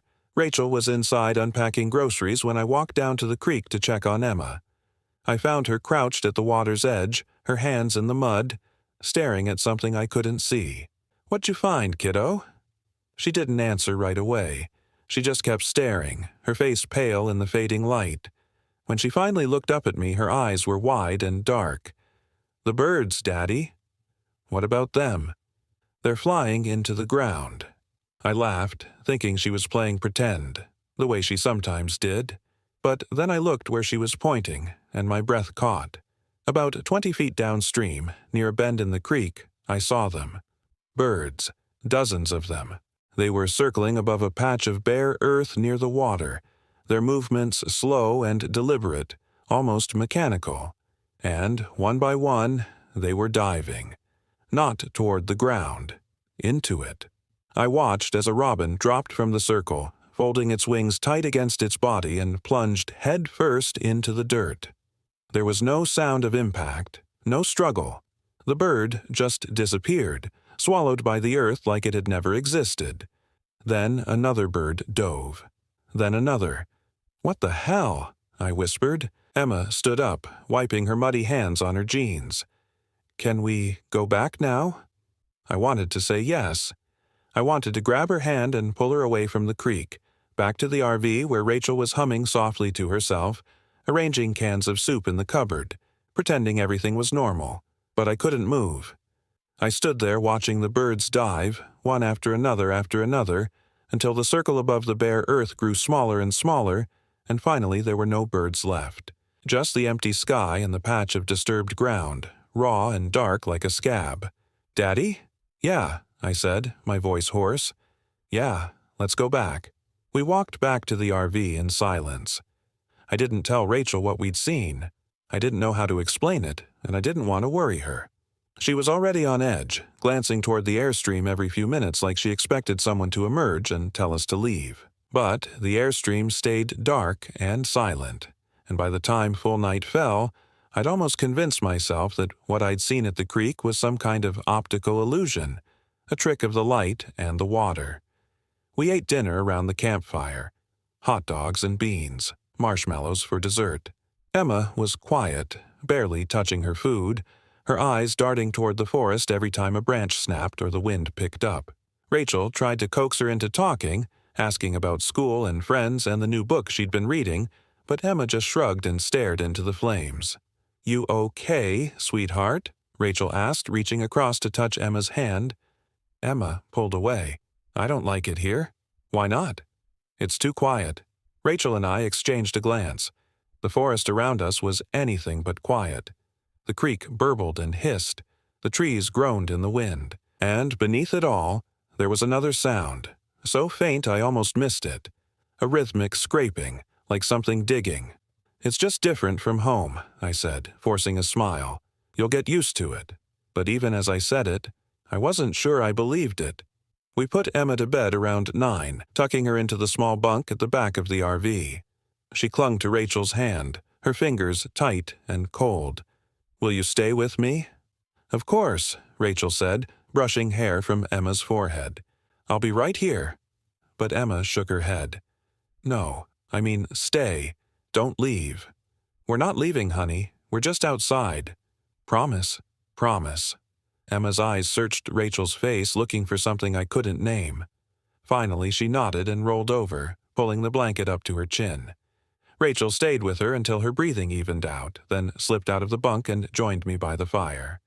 "She's scared," Rachel said quietly. "I know. Maybe we should leave in the morning. We just got here. Luke, she's terrified. Look at her." I wanted to argue, to say that Emma was just adjusting, that she'd feel better after a good night's sleep. But the truth was, I was starting to feel it too, the weight of the forest pressing in, the wrongness that seemed to seep from the trees like sap, the birds diving into the ground, the scraping sound that hadn't stopped since the sun went down. "One more day," I said. "If she's still upset tomorrow, we'll pack up and go." Rachel nodded, though I could see the doubt in her eyes. We sat by the fire for another hour, not talking, just listening to the forest and the creek and the scraping that seemed to be getting louder, closer. Finally, Rachel stood. "I'm going to bed. I'll be there in a minute." She disappeared into the RV, and I was alone with the fire and the darkness. I added another log to the flames, watching sparks spiral up into the night. The stars overhead were impossibly bright, sharp as a broken glass, and for a moment I felt dizzy, like I was falling upward into all that light and cold. That's when I saw it. Movement at the edge of the clearing, near the tree line.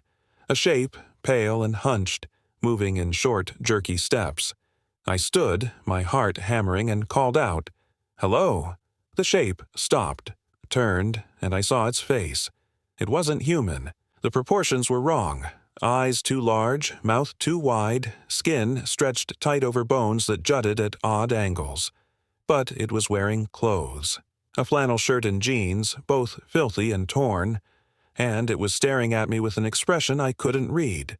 Hunger, maybe, or curiosity. "Who are you?" I called, my voice cracking. The thing tilted its head and I heard a sound like laughter, high-pitched and rhythmic, just like the birds. Then it turned and walked into the forest, moving with that same jerky, broken gait. I watched until it disappeared into the trees, and then I ran to the RV, slammed the door behind me, and locked it. Rachel was already in bed, her eyes closed. I climbed in beside her, my hands shaking, my breath coming in short gasps. I wanted to wake her, to tell her what I'd seen, but what would I say? That I'd seen something that looked like a person but wasn't? That the forest was full of things that laughed like birds and walked like broken puppets? She'd think I was losing my mind. Maybe I was. I lay there in the dark, listening to Rachel's breathing and Emma's soft murmurs from the bunk, and I tried to convince myself that it had been nothing, a trick of the firelight, an animal, a person from the airstream, out for a walk. But I knew better. I didn't sleep that night. I lay in the dark with my eyes open, listening to the scraping sound that never stopped, and the laughter that seemed to echo from every direction at once. And sometime around 3 a.m, I heard something else. A soft tapping at the RV door, like fingers drumming against metal. Tap, tap, tap. Tap, tap, tap. I didn't move. I didn't breathe. I just lay there and waited for whatever was outside to go away. It didn't. The tapping continued for hours, rhythmic and patient, until the first light of dawn crept through the windows and the sound finally stopped. When I got up, Rachel and Emma were still asleep. I unlocked the door, stepped outside, and looked down. There were footprints in the dirt around the RV, small, barefoot prints like a child's. They circled the vehicle 3 times, then led off toward the creek, disappearing into the undergrowth. Jesus Christ, I whispered. I should have woken Rachel.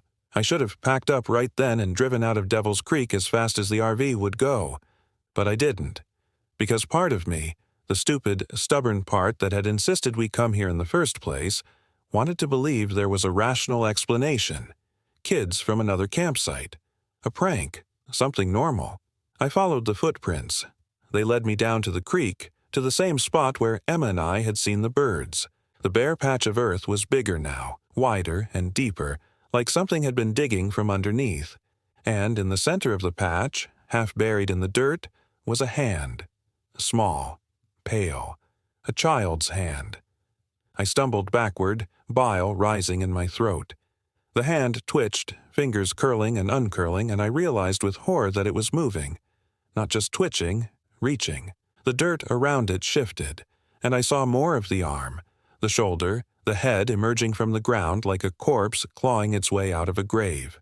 But it wasn't a corpse. Its eyes were open, staring at me with that same wrong expression I'd seen on the thing by the fire. And it was smiling. I ran. Back to the RV, my lungs burning, my vision blurring with panic. I burst through the door and found Rachel standing in the kitchen making coffee, her face calm and rested. "Morning," she said. "Sleep okay?" I couldn't answer. I just stood there gasping, my hands braced against the counter. "Luke, what's wrong? We have to leave, right now." "What? Why?" "There's something out there, in the forest. I stopped, the words catching in my throat. How could I explain what I'd seen? She'd never believe me. "Please, Rachel, trust me. We need to go." She set down her coffee mug, her expression shifting from confusion to alarm. Okay, we'll go. Let me wake Emma." But when she opened the door to the bunk, Emma wasn't there. The blanket was thrown back, the pillow dented where her head had been, but the bed was empty. Rachel called her name, her voice rising with panic. I tore through the RV, checking every corner, every cabinet, every impossible place a 7-year-old could hide.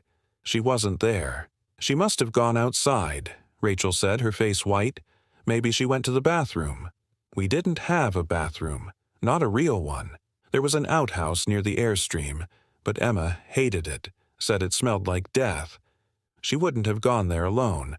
We split up, Rachel heading toward the outhouse while I ran back to the creek. The sun was higher now, bright and hot, but the forest seemed darker than before, the shadows thicker, more deliberate. I called Emma's name over and over, my voice echoing back at me in strange, distorted waves. I found her shoes first, both of them, placed neatly side by side at the edge of the bare patch of earth. Then her jacket, folded carefully on a rock, and finally, in the center of the patch, where the child's hand had been, I saw her, or what used to be her. Emma was sitting cross-legged in the dirt, her back to me, her head tilted at an angle that made my stomach drop. She was humming something, a lullaby maybe, or a nursery rhyme, but the tune was wrong, the notes bending and warping like they were being played backward.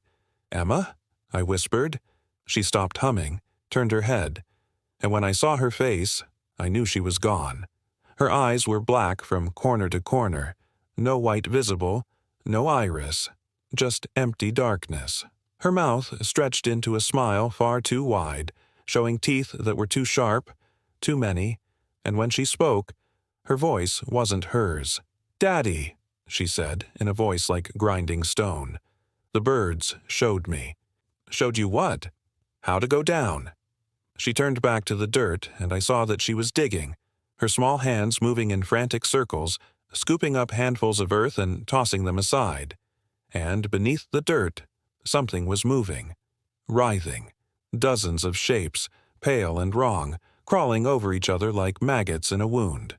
I grabbed her by the shoulders, tried to pull her away, but she was stronger than she should have been. She twisted in my grip, her head swiveling all the way around like an owl's, and she laughed. That same high-pitched rhythmic laugh I'd heard from the birds and the thing by the fire. "Let go," I shouted, but she wouldn't, or couldn't. Her fingers dug into the earth, and I watched in horror as she started to sink. Not falling, sinking, like the ground was swallowing her whole. I pulled harder, my hand slipping on her arms, her skin cold and slick, and for a moment I thought I had her. But then she was gone, sucked down into the dirt, and I was left holding nothing but her shirt. "Emma!" I dug. I tore at the earth with my bare hands, my fingernails breaking, blood mixing with the dirt. But there was nothing beneath the surface. No tunnel, no hole, no body. Just solid earth, packed tight and hard as stone. "Emma!" I don't know how long I knelt there, screaming her name into the dirt. Long enough for Rachel to find me, her face twisted with grief and confusion. Long enough for the sun to reach its peak and start its descent. Long enough for the forest to grow quiet, the scraping sound finally stopping, the laughter fading to nothing. Rachel tried to pull me away, tried to get me to stand, but I couldn't. I couldn't leave her. Not there. Not in the ground. "Luke," Rachel sobbed, her hands on my shoulders. "Luke, we have to call someone. We have to—" "There's no one to call," I said, my voice flat and dead. "She's gone. No, she's not gone. She's lost. She wandered off. We'll find her." But we both knew the truth. We'd seen her shoes, her jacket, the empty space where she'd been. We'd heard the laughter. We searched until dark, then through the night, using flashlights and shouting her name until our voices gave out.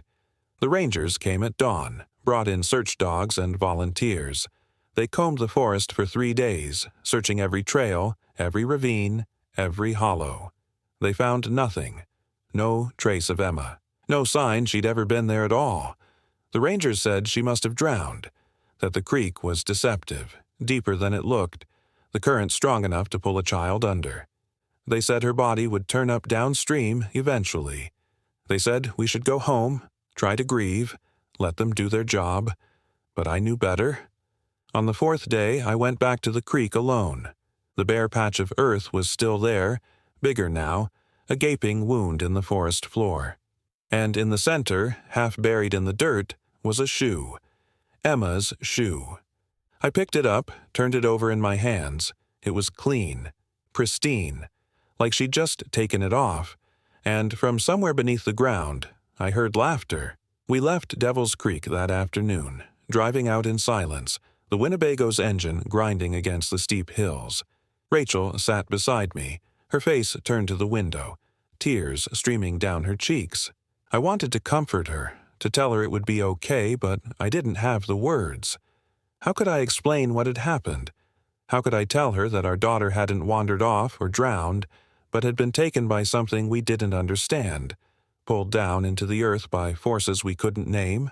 We drove straight through, 18 hours without stopping, until we reached our house in the suburbs and the familiar, suffocating normalcy of our old lives. Rachel called the police, filed missing person reports, held press conferences with Emma's photo blown up on poster boards, but I knew it was useless. Emma was gone. Not dead, gone. Taken somewhere we couldn't follow. It's been 6 months now. The nightmares haven't stopped. Every night I dream of the creek, the birds diving into the ground. Emma's face turning to look at me with those black, empty eyes. And every morning, I wake up to find dirt under my fingernails, no matter how many times I wash my hands. Rachel left me 2 months ago. Said she couldn't be around me anymore. Couldn't stand the way I stared at the floor like I was waiting for something to claw its way up. She's probably right. I'm not the same person I was before Devil's Creek. None of us are. Last week, I got a call from the Mark Twain National Forest. They said they'd found something. Human remains, buried near the creek. Small. A child's bones, arranged in a circle surrounded by hundreds of bird skeletons. They asked me to come identify them, to tell them if it was Emma. I said no, because I know it's not her. The thing in the ground isn't my daughter. It's wearing her bones, her skin, but it's not her. And if I go back there, if I set foot in that forest again, it won't just be Emma's bones in the dirt. So I stay here, in this house full of empty rooms and unopened boxes, and I wait. Because sometimes, late at night, I hear tapping at the door. Soft and rhythmic, like small fingers drumming against wood. And when I look outside, I see footprints in the dew, circling the house 3 times before leading away into the dark. She's still there, still calling, and one day, I know, I'll follow. Story 4. My name is Faith. I'm 34. The silence at Devil's Den State Park said my name out loud. I should have known better than to come here alone. My therapist said I needed to reconnect with myself, whatever the hell that meant. 3 months after the divorce, 2 months after losing my job at the architecture firm, and 1 month after my sister stopped returning my calls, I'd bought a used RV with money I couldn't afford to spend and pointed it toward the Ozark Mountains of Arkansas. Devil's Den seemed like the perfect place to disappear for a week. Isolated, primitive, far from anyone who knew me or my failures. The RV was a 1997 Winnebago Brave, cream-colored with rust eating through the wheel wells. The previous owner, a man named Earl with tobacco-stained teeth, had assured me it ran just fine, despite the ominous grinding noise the engine made whenever I pushed past 55. The interior smelled like old coffee and something vaguely organic I couldn't identify, but it had a working stove, a tiny bathroom, and a bed that folded down from the wall. That was all I needed. I arrived at Devil's Den on a Tuesday afternoon in late October, when the leaves had turned that particular shade of dying amber that makes everything look like it's already been embalmed. The park ranger who checked me in was a woman in her 60s with gray hair pulled back so tight it gave her a permanent look of surprise. Her name tag said, "Marjorie, you're in Site 47, she said, handing me a photocopied map with my spot circled in red. End of the road, backing up to the Butterfield Nature Trail. Pretty isolated out there." "That's exactly what I want," I said. Marjorie studied me for a moment, her eyes lingering on my face in a way that made me uncomfortable. "You alone?" "Yes." "No cell service once you get past Site 30. Radio's sketchy, too. You got supplies? Water?" "Plenty." She nodded slowly, still watching me with that unsettling intensity. "Weather's supposed to turn tonight. Cold front coming through. You picked an interesting time to visit." "Interesting how?" "Just interesting." She handed me a laminated card with emergency numbers. "Park closes at dusk. No one comes or goes after that. Gates lock automatically." I took the card and the map, eager to end the conversation. Marjorie's stare had developed a quality I couldn't quite name. Not hostile, but not friendly either. Knowing, maybe. Like she could see something about me I'd worked hard to hide. Site 47 was exactly as promised, a small clearing at the end of a narrow gravel road, surrounded by dense forest on 3 sides. The Butterfield Nature Trail began just beyond my campsite, marked by a weathered wooden sign barely visible through the undergrowth. I backed the RV into position with considerable difficulty. The grinding noise got worse every time I shifted gears, and finally killed the engine. The silence that followed was total. I sat in the driver's seat for a full minute, listening. No birds, no insects, no wind rustling through the leaves. Just nothing. A complete absence of sound that felt almost physical, like stepping into a vacuum. My ears rang with it. Then I heard it, faint, barely more than a breath, but unmistakable. Faith. My own name, spoken in a voice that might have been the wind or might have been something else entirely. I jerked around, scanning the tree line through the RV's grimy windows. Nothing moved. The forest stood perfectly still, every tree and branch frozen like a photograph. I must have imagined it. Stress, exhaustion, the emotional wreckage of the past few months manifesting as auditory hallucinations. That's what my therapist would have said. I forced myself to breathe normally and climbed out of the driver's seat. The RV's door stuck when I tried to open it, swollen from humidity or age. I had to throw my shoulder against it twice before it finally gave way with a sound like tearing fabric. The air outside hit me immediately, cold, much colder than it should have been for October in Arkansas, and carrying a smell I couldn't quite place. Not decay, exactly. More like the smell of old ice, if ice could go stale. I spent the next hour setting up camp, though there wasn't much to do. I extended the RV's awning, arranged my folding chair and small table outside, and started the generator so I could run the space heater.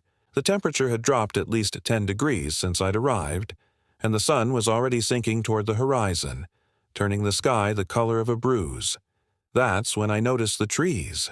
Every single one of them, oak, hickory, pine, was leaning slightly toward my campsite. Not dramatically, just a few degrees off vertical, but all in the same direction, as if they'd spent years growing toward this specific spot and whatever occupied it. I walked to the edge of the clearing and looked up, following the angle of their trunks. They framed my RV perfectly, creating a natural amphitheater with my home for the week at its center stage. Faith. I spun around so fast I nearly lost my balance. The voice had come from behind me, from the direction of the trail. Louder this time, clearer.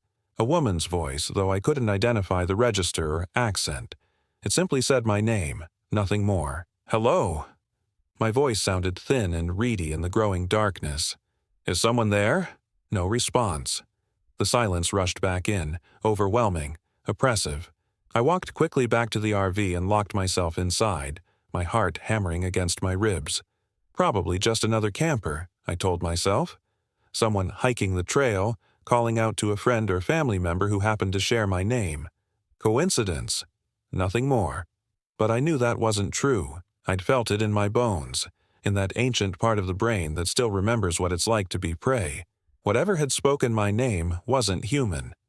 I tried to eat dinner, a can of soup heated on the RV's tiny stove, but my appetite had vanished. The space heater rattled and hummed, struggling against the cold that seemed to seep through the RV's thin walls like water through paper. Outside the windows, full darkness had fallen, and the forest had become a wall of black, broken only by the feeble glow of my exterior light. Around 8 o'clock, I heard footsteps. They circled the RV slowly, methodically, making a complete revolution every 2 or 3 minutes. Not the random wandering of an animal, but the deliberate patrol of something intelligent. Something checking the doors, the windows, looking for a way in. I sat, frozen on the fold-out bed, clutching a flashlight I hadn't yet turned on, listening to those measured steps crunch through the fallen leaves. Crunch, crunch, crunch. Around the front, past the driver's side, behind me now, just outside the back wall, then along the passenger side, returning to the front to begin again. Faith. The voice came from directly outside the door, so close I could have reached out and touched whoever, or whatever, had spoken, if only a few inches of aluminum and wood hadn't separated us. I couldn't move, couldn't breathe, couldn't do anything but sit there and listen as the footsteps resumed their circuit. This continued for 3 hours. At some point I must have fallen asleep, because I woke with a jolt to find gray dawn light filtering through the windows and my neck cramped from sleeping upright against the wall. The space heater had died during the night, and my breath formed small clouds in the frigid air. Every muscle in my body ached, and my head felt stuffed with cotton. I forced myself to stand and look outside. The clearing appeared exactly as it had yesterday. Nothing disturbed, no tracks visible in the dirt, no sign that anything had spent half the night walking circles around my temporary home. Maybe I'd dreamed it. Maybe the stress and isolation had triggered some kind of episode, and I'd imagined the whole thing. Then I saw the marks on the door. 5 long scratches carved deep into the aluminum, running from the top of the door to about waist height. They looked like they'd been made by fingernails, but no human nail could have gouged that deep. I reached out to touch them, and my finger came away with something dark and flaky under the tip. I smelled it without thinking. Iron and rot, and that same stale ice smell from yesterday. I should have left. Right then, that moment, I should have cranked the engine and driven away from Devil's Den and never looked back. But the RV wouldn't start. The engine turned over sluggishly, making that grinding noise that had gotten progressively worse on the drive here, and then simply quit. I tried again. Nothing. The battery was dead, or the starter had failed, or some essential component had chosen this precise moment to give up entirely. I was trapped. The day passed in a haze of mechanical denial. I spent hours under the RV's hood, checking connections, testing fuses, doing everything I could remember from a YouTube video I'd watched once about basic engine repair. Nothing worked. The Winnebago sat there like a beached whale, inert and useless. Around noon, I decided to walk back to the ranger station. It was only 2 miles, maybe less. I could get help, arrange a tow, spend the night somewhere with actual walls and locks that would hold. But when I started down the gravel road, I found it had changed. The road that had brought me here yesterday, straight, well-maintained, clearly marked, had transformed into something else overnight. It twisted and branched in ways I didn't remember, splitting off into narrow paths that disappeared into the undergrowth. The trees pressed closer, their branches forming a canopy so thick that almost no light reached the ground. And everywhere, hanging from branches and tucked into the crooks of trees, were small bundles of sticks tied together with what looked like hair. I turned back. The walk to my campsite should have taken 5 minutes. It took an hour. The road kept shifting, doubling back on itself, leading me in circles. Twice I passed the same fallen log, identifiable by the distinctive lightning strike burn down its center. The third time I saw it, I sat down and cried from sheer frustration and growing fear. When I finally stumbled back into the clearing, the sun was already setting again. I'd been walking all day, and I'd covered maybe a quarter mile. That night was worse. The footsteps started earlier, just after full darkness fell, but this time, they were accompanied by other sounds, scratching at the windows, something heavy being dragged around the perimeter of the clearing, and voices, dozens of them, maybe hundreds, all whispering my name in that same flat, effectless tone. Faith, faith, faith, faith. An endless litany, overlapping and echoing, coming from every direction at once. I huddled on the bed with my hands pressed over my ears, but I could still hear them. The sound seemed to bypass my ears entirely and speak directly into my skull. Around midnight, something knocked on the door. 3 precise raps, almost polite, then a pause, then 3 more. Faith. This voice was different from the others, deeper, more substantial, carrying a weight of authority the whispers lacked. Faith, open the door. Go away, I managed to choke out. You can't stay in there forever. The silence wants you. It's been waiting so long. I don't understand. Open the door, Faith. Come outside. Come join us in the quiet. No. The knocking stopped. For a moment I thought whatever it was had given up and left.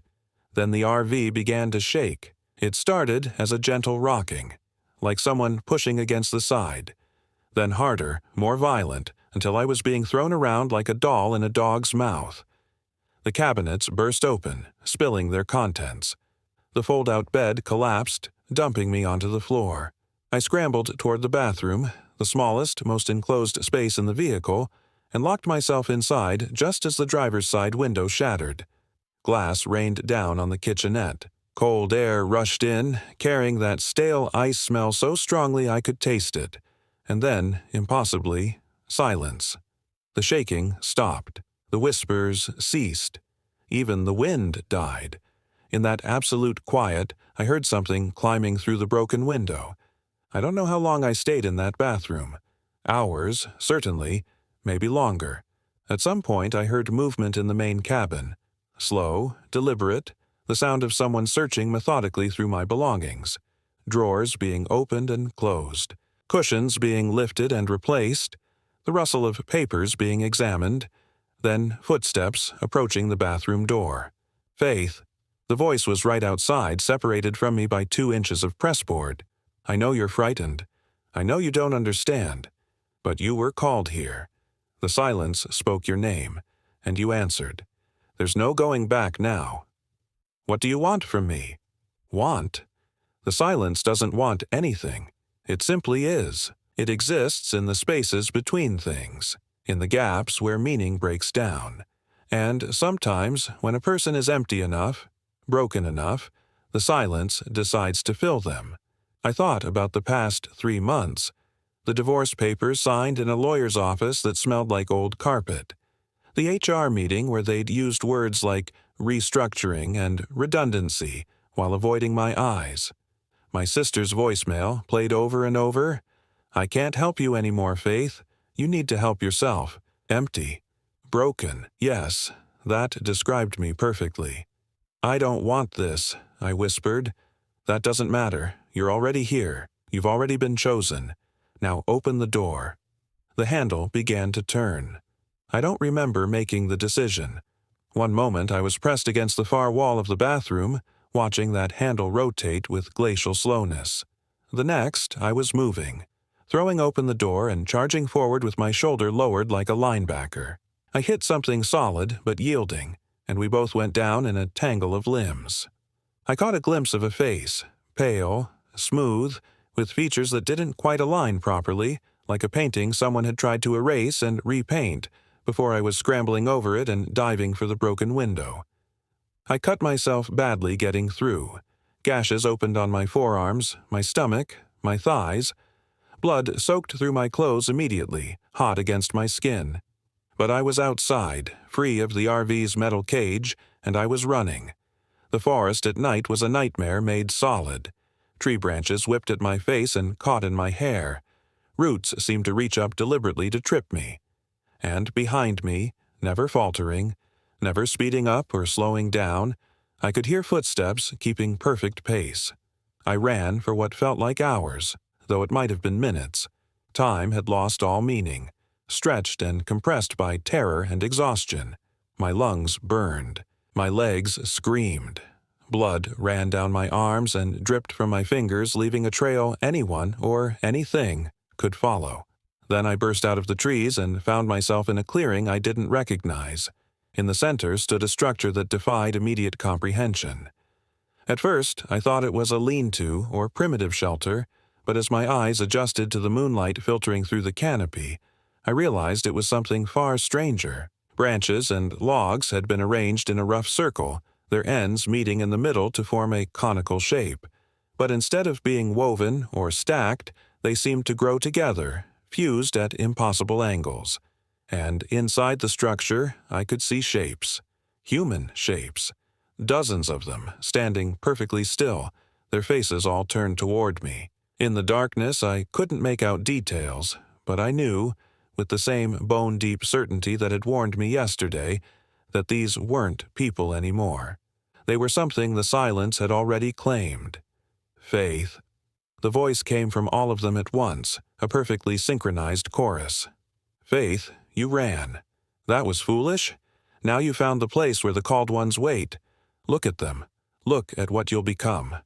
I backed away slowly, my eyes never leaving those motionless figures.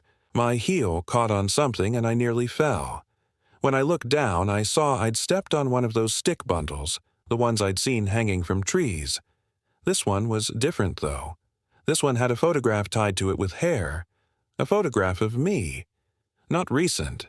It was from years ago, from my wedding day. I was smiling in the picture, young and stupid and convinced my life was going to be perfect.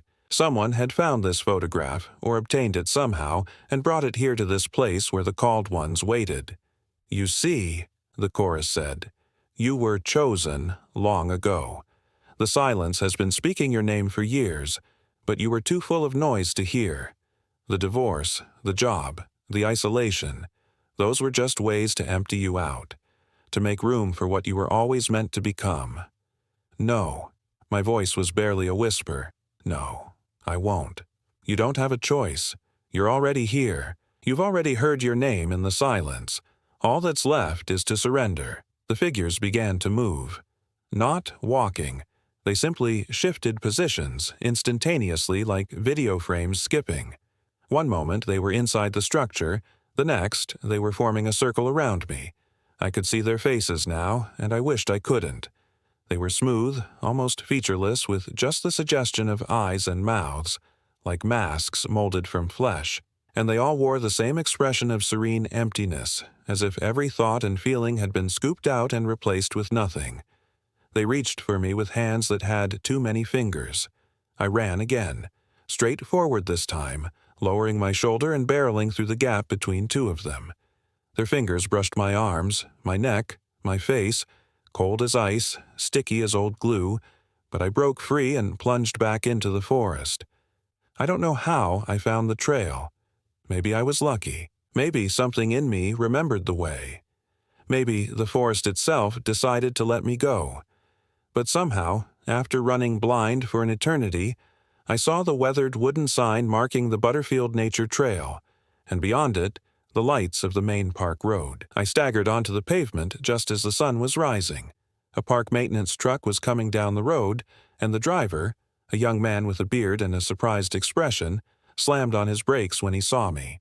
"Jesus Christ, lady, what happened to you?" I looked down at myself. My clothes were shredded, soaked with blood from dozens of cuts. My hands were torn and filthy, fingernails broken down to the quick. I probably looked like a disaster victim or a crime scene. "My RV," I managed to say. "Site 47. Something. Hey, take it easy. Let me get you to the ranger station. Can you walk?" I nodded and climbed into the truck. As we drove away from the forest, I kept looking back, expecting to see those smooth-faced figures emerging from the trees. But the woods remained still and empty, giving up none of their secrets. Marjorie was at the ranger station when we arrived. She took one look at me and her face went very still. "You were at 47, she said. Not a question. "Yes. Did you hear it? The silence?" I stared at her. "You know, we all know. The locals, the longtime rangers. Some places," she trailed off, searching for words. "Some places are thin. The barrier between what is and what isn't gets worn down and things slip through. Devil's Den is one of those places. The silence that lives here, it's old, older than the trees, and it has a way of calling to people who are already empty inside. Why didn't you warn me? Would you have believed me? Would you have left?" She shook her head. "People come here looking for peace and quiet. Most of them get exactly that and leave. But every now and then, someone like you shows up. Someone with holes in their life big enough for the silence to notice. And once it says your name..." She looked away. "Well, you're one of the lucky ones. You got out." "Lucky," I repeated bitterly. "They took me to the hospital in Fayetteville. 23 stitches, a tetanus shot, antibiotics for the infections that had already started in my cuts, and a prescription for sleeping pills I never filled. The RV was towed out of the park at my expense. It had to be junked, the mechanic said. Something had seized up in the engine. Plus, there was that broken window and the water damage from the rain that had blown in. I didn't tell anyone the real story. What would be the point? I filed a police report claiming I'd been attacked by an animal. Maybe a bear, maybe a pack of coyotes, I wasn't sure. The officer taking my statement looked skeptical but wrote it down anyway. That was 4 months ago.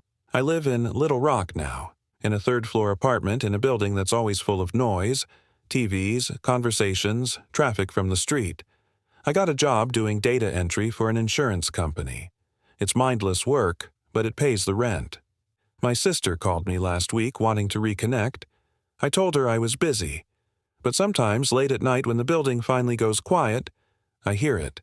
Faith, just a whisper, barely audible, like wind through a crack in the window. I tell myself it's my imagination, trauma echoing in my mind. I turn on the TV, the radio, anything to fill the silence with sound. I blast music through my headphones until my ears hurt. Because I know the truth. I know what Marjorie couldn't bring herself to say. The silence didn't let me go.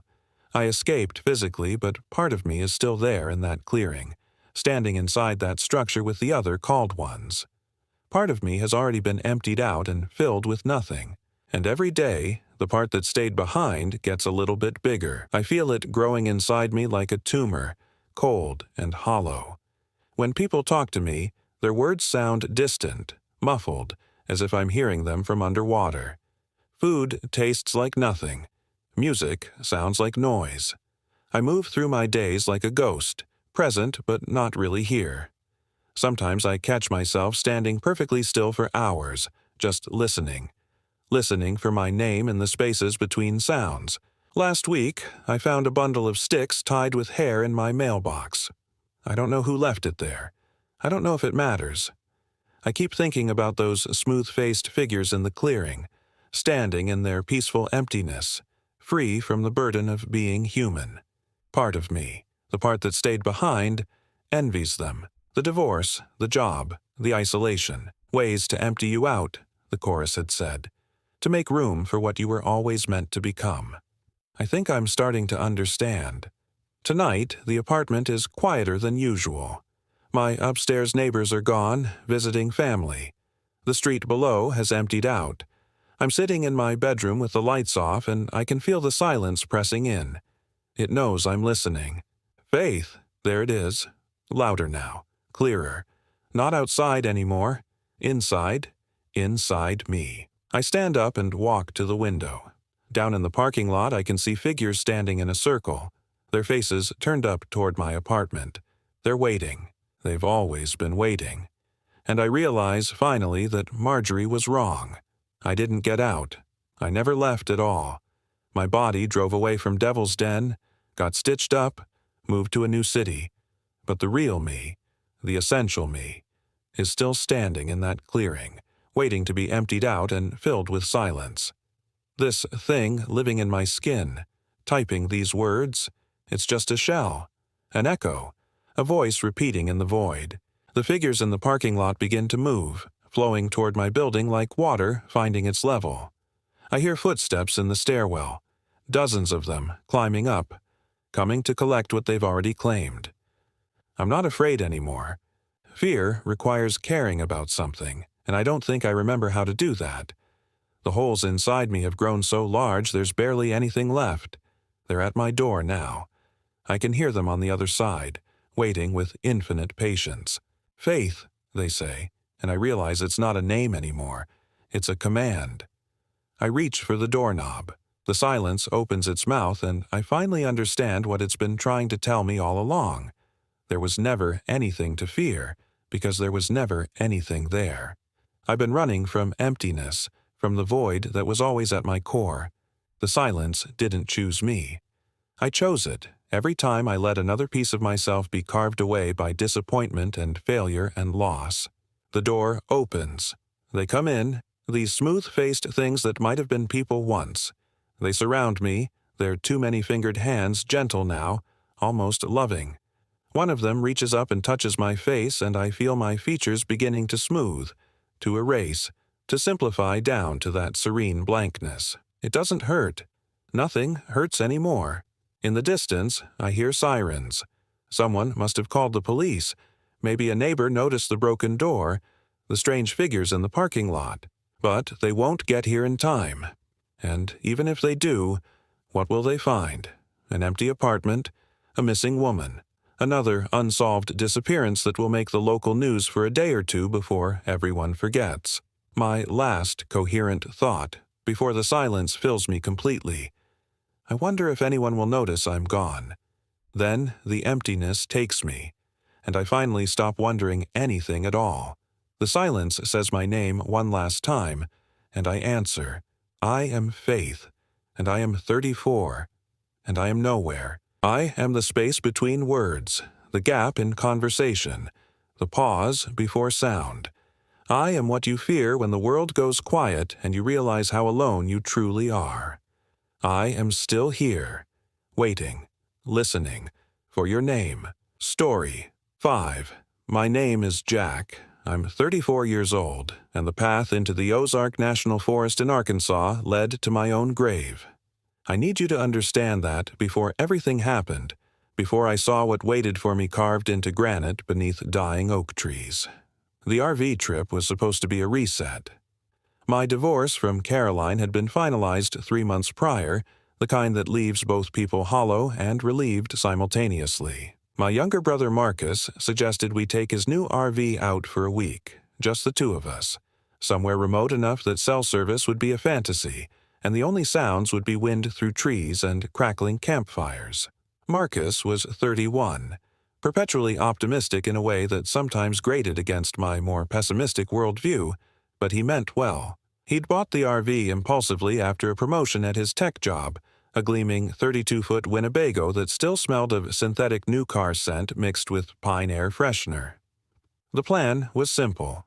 Drive down from our hometown in Missouri, find a secluded spot in the Ozark backcountry where dispersed camping was allowed, and spend a week fishing, drinking beer, and pretending our lives weren't slowly calcifying into routines we never asked for. We left on a Tuesday morning in late October, the sky that particular shade of gray that promises cold rain but never quite delivers. Marcus drove, his hands drumming against the steering wheel to some podcast about unsolved mysteries. I watched Missouri blur past the passenger window, farms giving way to increasingly dense forest, the trees already surrendering their leaves in explosions of rust and gold. The first sign something wasn't right came when Marcus pulled off Highway 7 onto a Forest Service road that didn't appear on our GPS. He'd insisted on using an old paper map he'd found at a gas station, the kind with grease stains and torn edges that looked like it had been printed sometime in the 90s. "This'll take us to a spot my coworker mentioned," Marcus said, squinting at the map spread across his lap. "Said it's perfect. Right by Buffalo River, totally isolated, hasn't been touched by tourists in years." "Your coworker who's been here? Or your coworker who heard about it from someone else?" I asked. "Does it matter? It might if we get stuck in mud or run into a dead end." Marcus laughed, that easy sound that used to make me feel lighter but now just emphasized how heavy I'd become. "Come on, Jack. When did you turn into such a pessimist?" I didn't answer because we both knew exactly when. The Forest Service road was barely maintained, more suggestion than actual path, and the RV bounced and creaked over ruts deep enough to swallow small animals. Trees pressed close on both sides, their branches occasionally scraping against the RV's roof with sounds like fingernails on metal. The afternoon light filtering through the canopy turned everything greenish and submarine, as if we were descending into some arboreal ocean. After 40 minutes of teeth-rattling progress, we emerged into a clearing that seemed almost deliberately placed, a near-perfect circle of flat ground surrounded by towering oaks and hickories.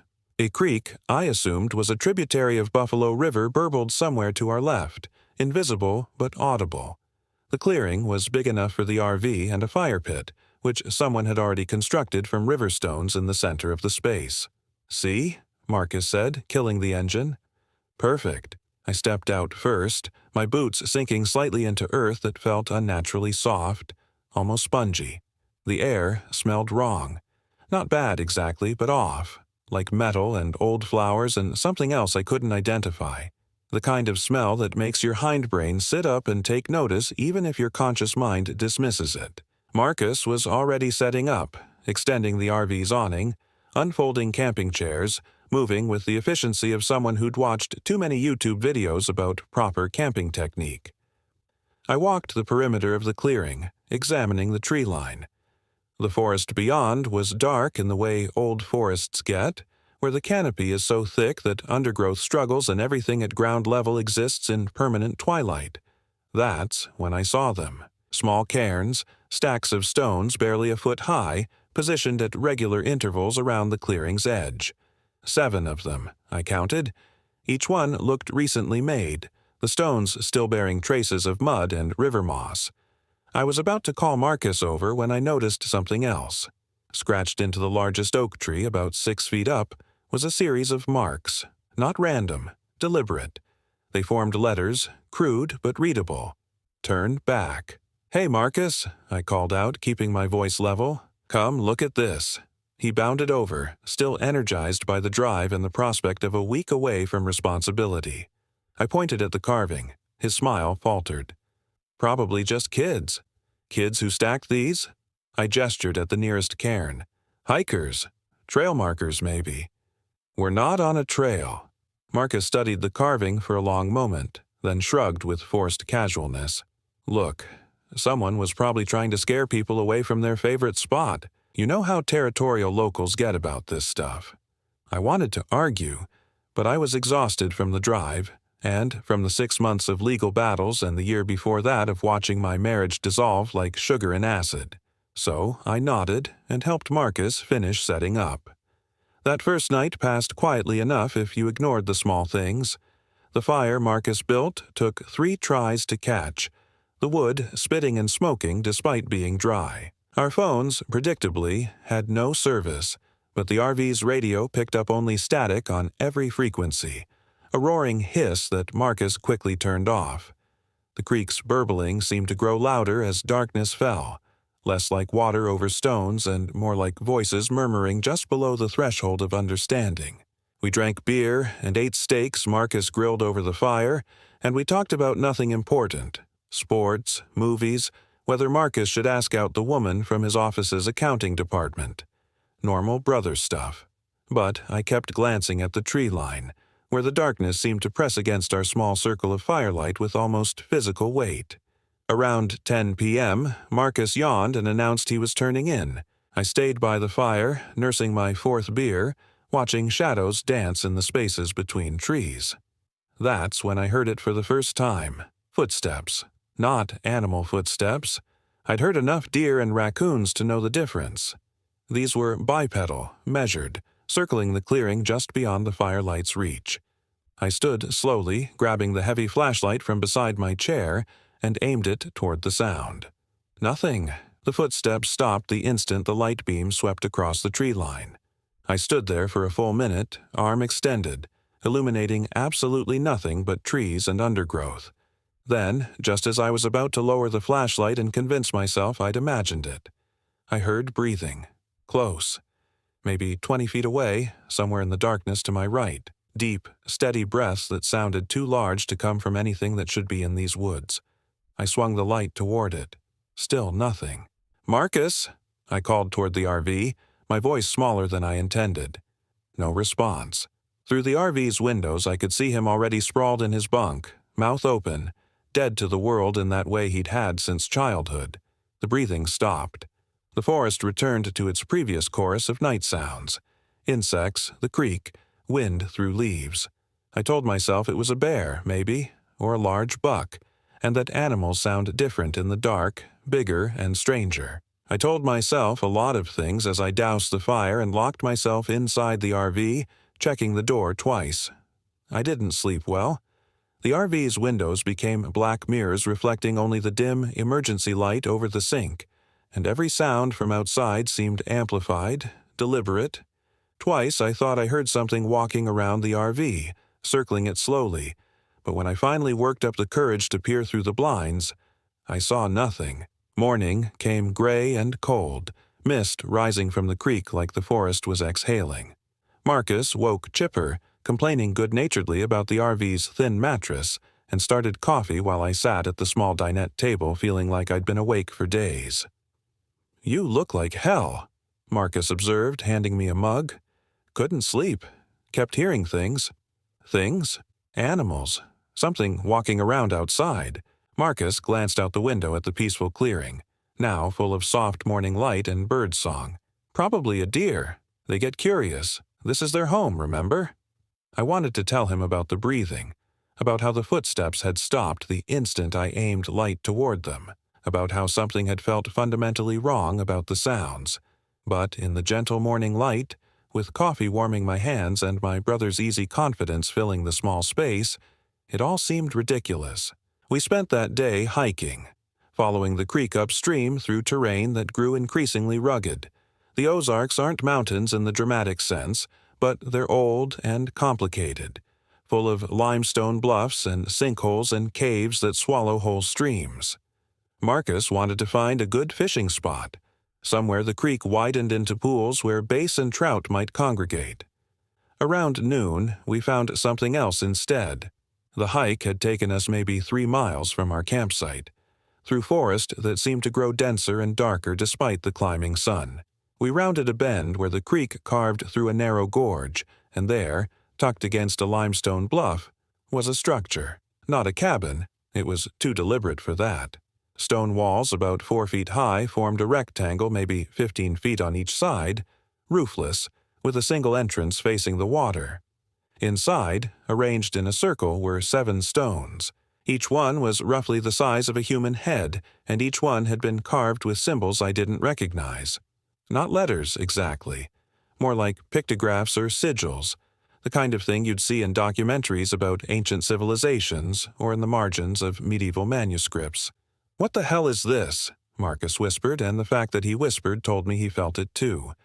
The wrongness emanating from the structure like heat from coals. I stepped through the entrance, my boots scuffing against stone that felt too smooth, too worn for something in the middle of nowhere. The 7 carved stones were spaced evenly, and in the center of their circle was a flat slab. Stained. The stains were old, brown and black, and sunk deep into the rock's pores.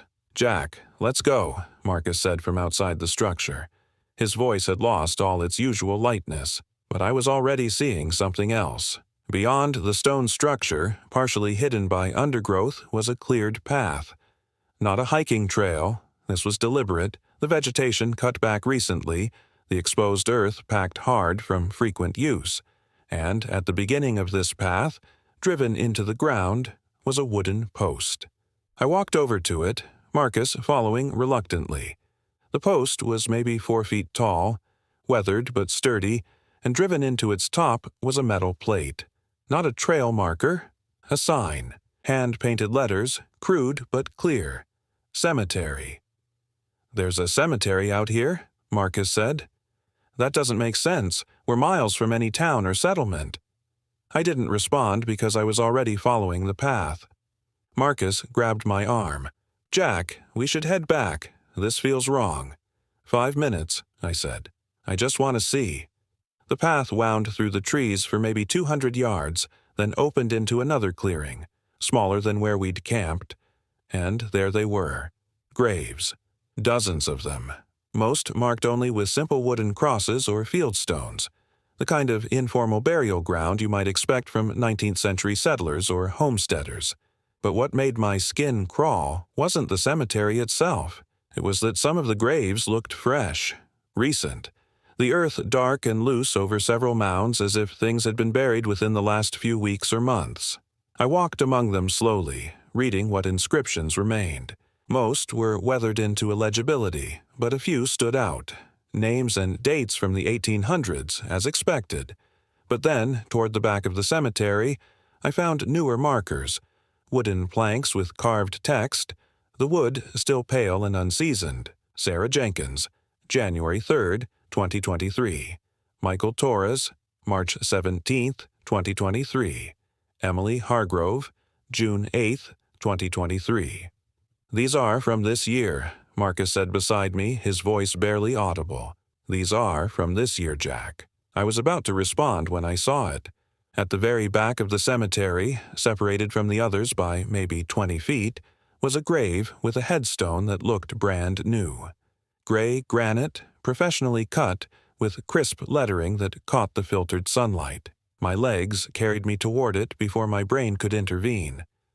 Marcus called after me, but his voice sounded distant, underwater. I stopped in front of the headstone and read the inscription. Jack Morrison, October 20th, 2024.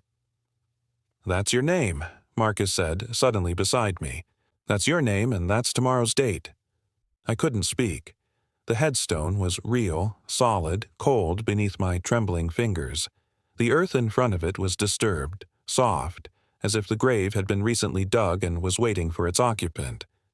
"We need to leave," Marcus said, his hand tight on my shoulder. "Right now. We need to pack up and get the fuck out of here." I let him pull me away, back down the path, past the stone structure, back toward our campsite. We half ran, half stumbled, branches whipping at our faces, the creek's burble turning into something that sounded like laughter. By the time we burst back into our clearing, both of us were breathing hard, sweat soaking through our shirts despite the cool air. The RV sat exactly as we'd left it, innocent and normal in the afternoon light. For a moment, standing there panting, the cemetery seemed like a hallucination, something we'd conjured from too much coffee and not enough sleep. Then we saw the new cairn.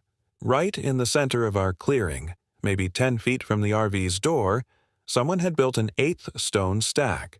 This one was taller than the others, almost 3 feet high, and balanced on its top was a small object wrapped in cloth. Marcus approached it slowly, like it might explode. I wanted to tell him to leave it, to just get in the RV and go, but curiosity and dread had rooted me in place. He picked up the cloth-wrapped object and carefully unfolded it. Inside was a photograph. Of us. Of Marcus and me, standing beside the RV in this exact clearing, taken from somewhere at the tree line. We were both visible through the frame. Marcus mid-laugh, me staring down at my phone. The photo had been taken recently. We were wearing the same clothes we'd worn yesterday, the first day we'd arrived. Someone had been watching us. Someone had been close enough to photograph us without our knowledge and then left this here while we were hiking. "Get everything," I said, my voice mechanical. "Pack it all. We're leaving now." We moved like machines, throwing gear into the RV's storage compartments without organizing, yanking the awning closed, collapsing chairs and tables. The whole time, I felt eyes on us from the tree line, that prickling certainty of being observed. I kept expecting to see someone emerge from the forest to confront whoever was playing this sick game. But the trees remained empty, silent, waiting. Marcus was behind the wheel, key in the ignition when the RV wouldn't start. The engine turned over once, twice, then just clicked. Dead battery or something worse. Marcus tried again, cursing, pumping the gas pedal. Nothing. "It was fine yesterday," he said, fear creeping into his voice. "The battery was fine. Everything was fine." I popped the hood and jumped out, Marcus following. We both stared at the engine compartment. I'm not a mechanic, but even I could see the problem.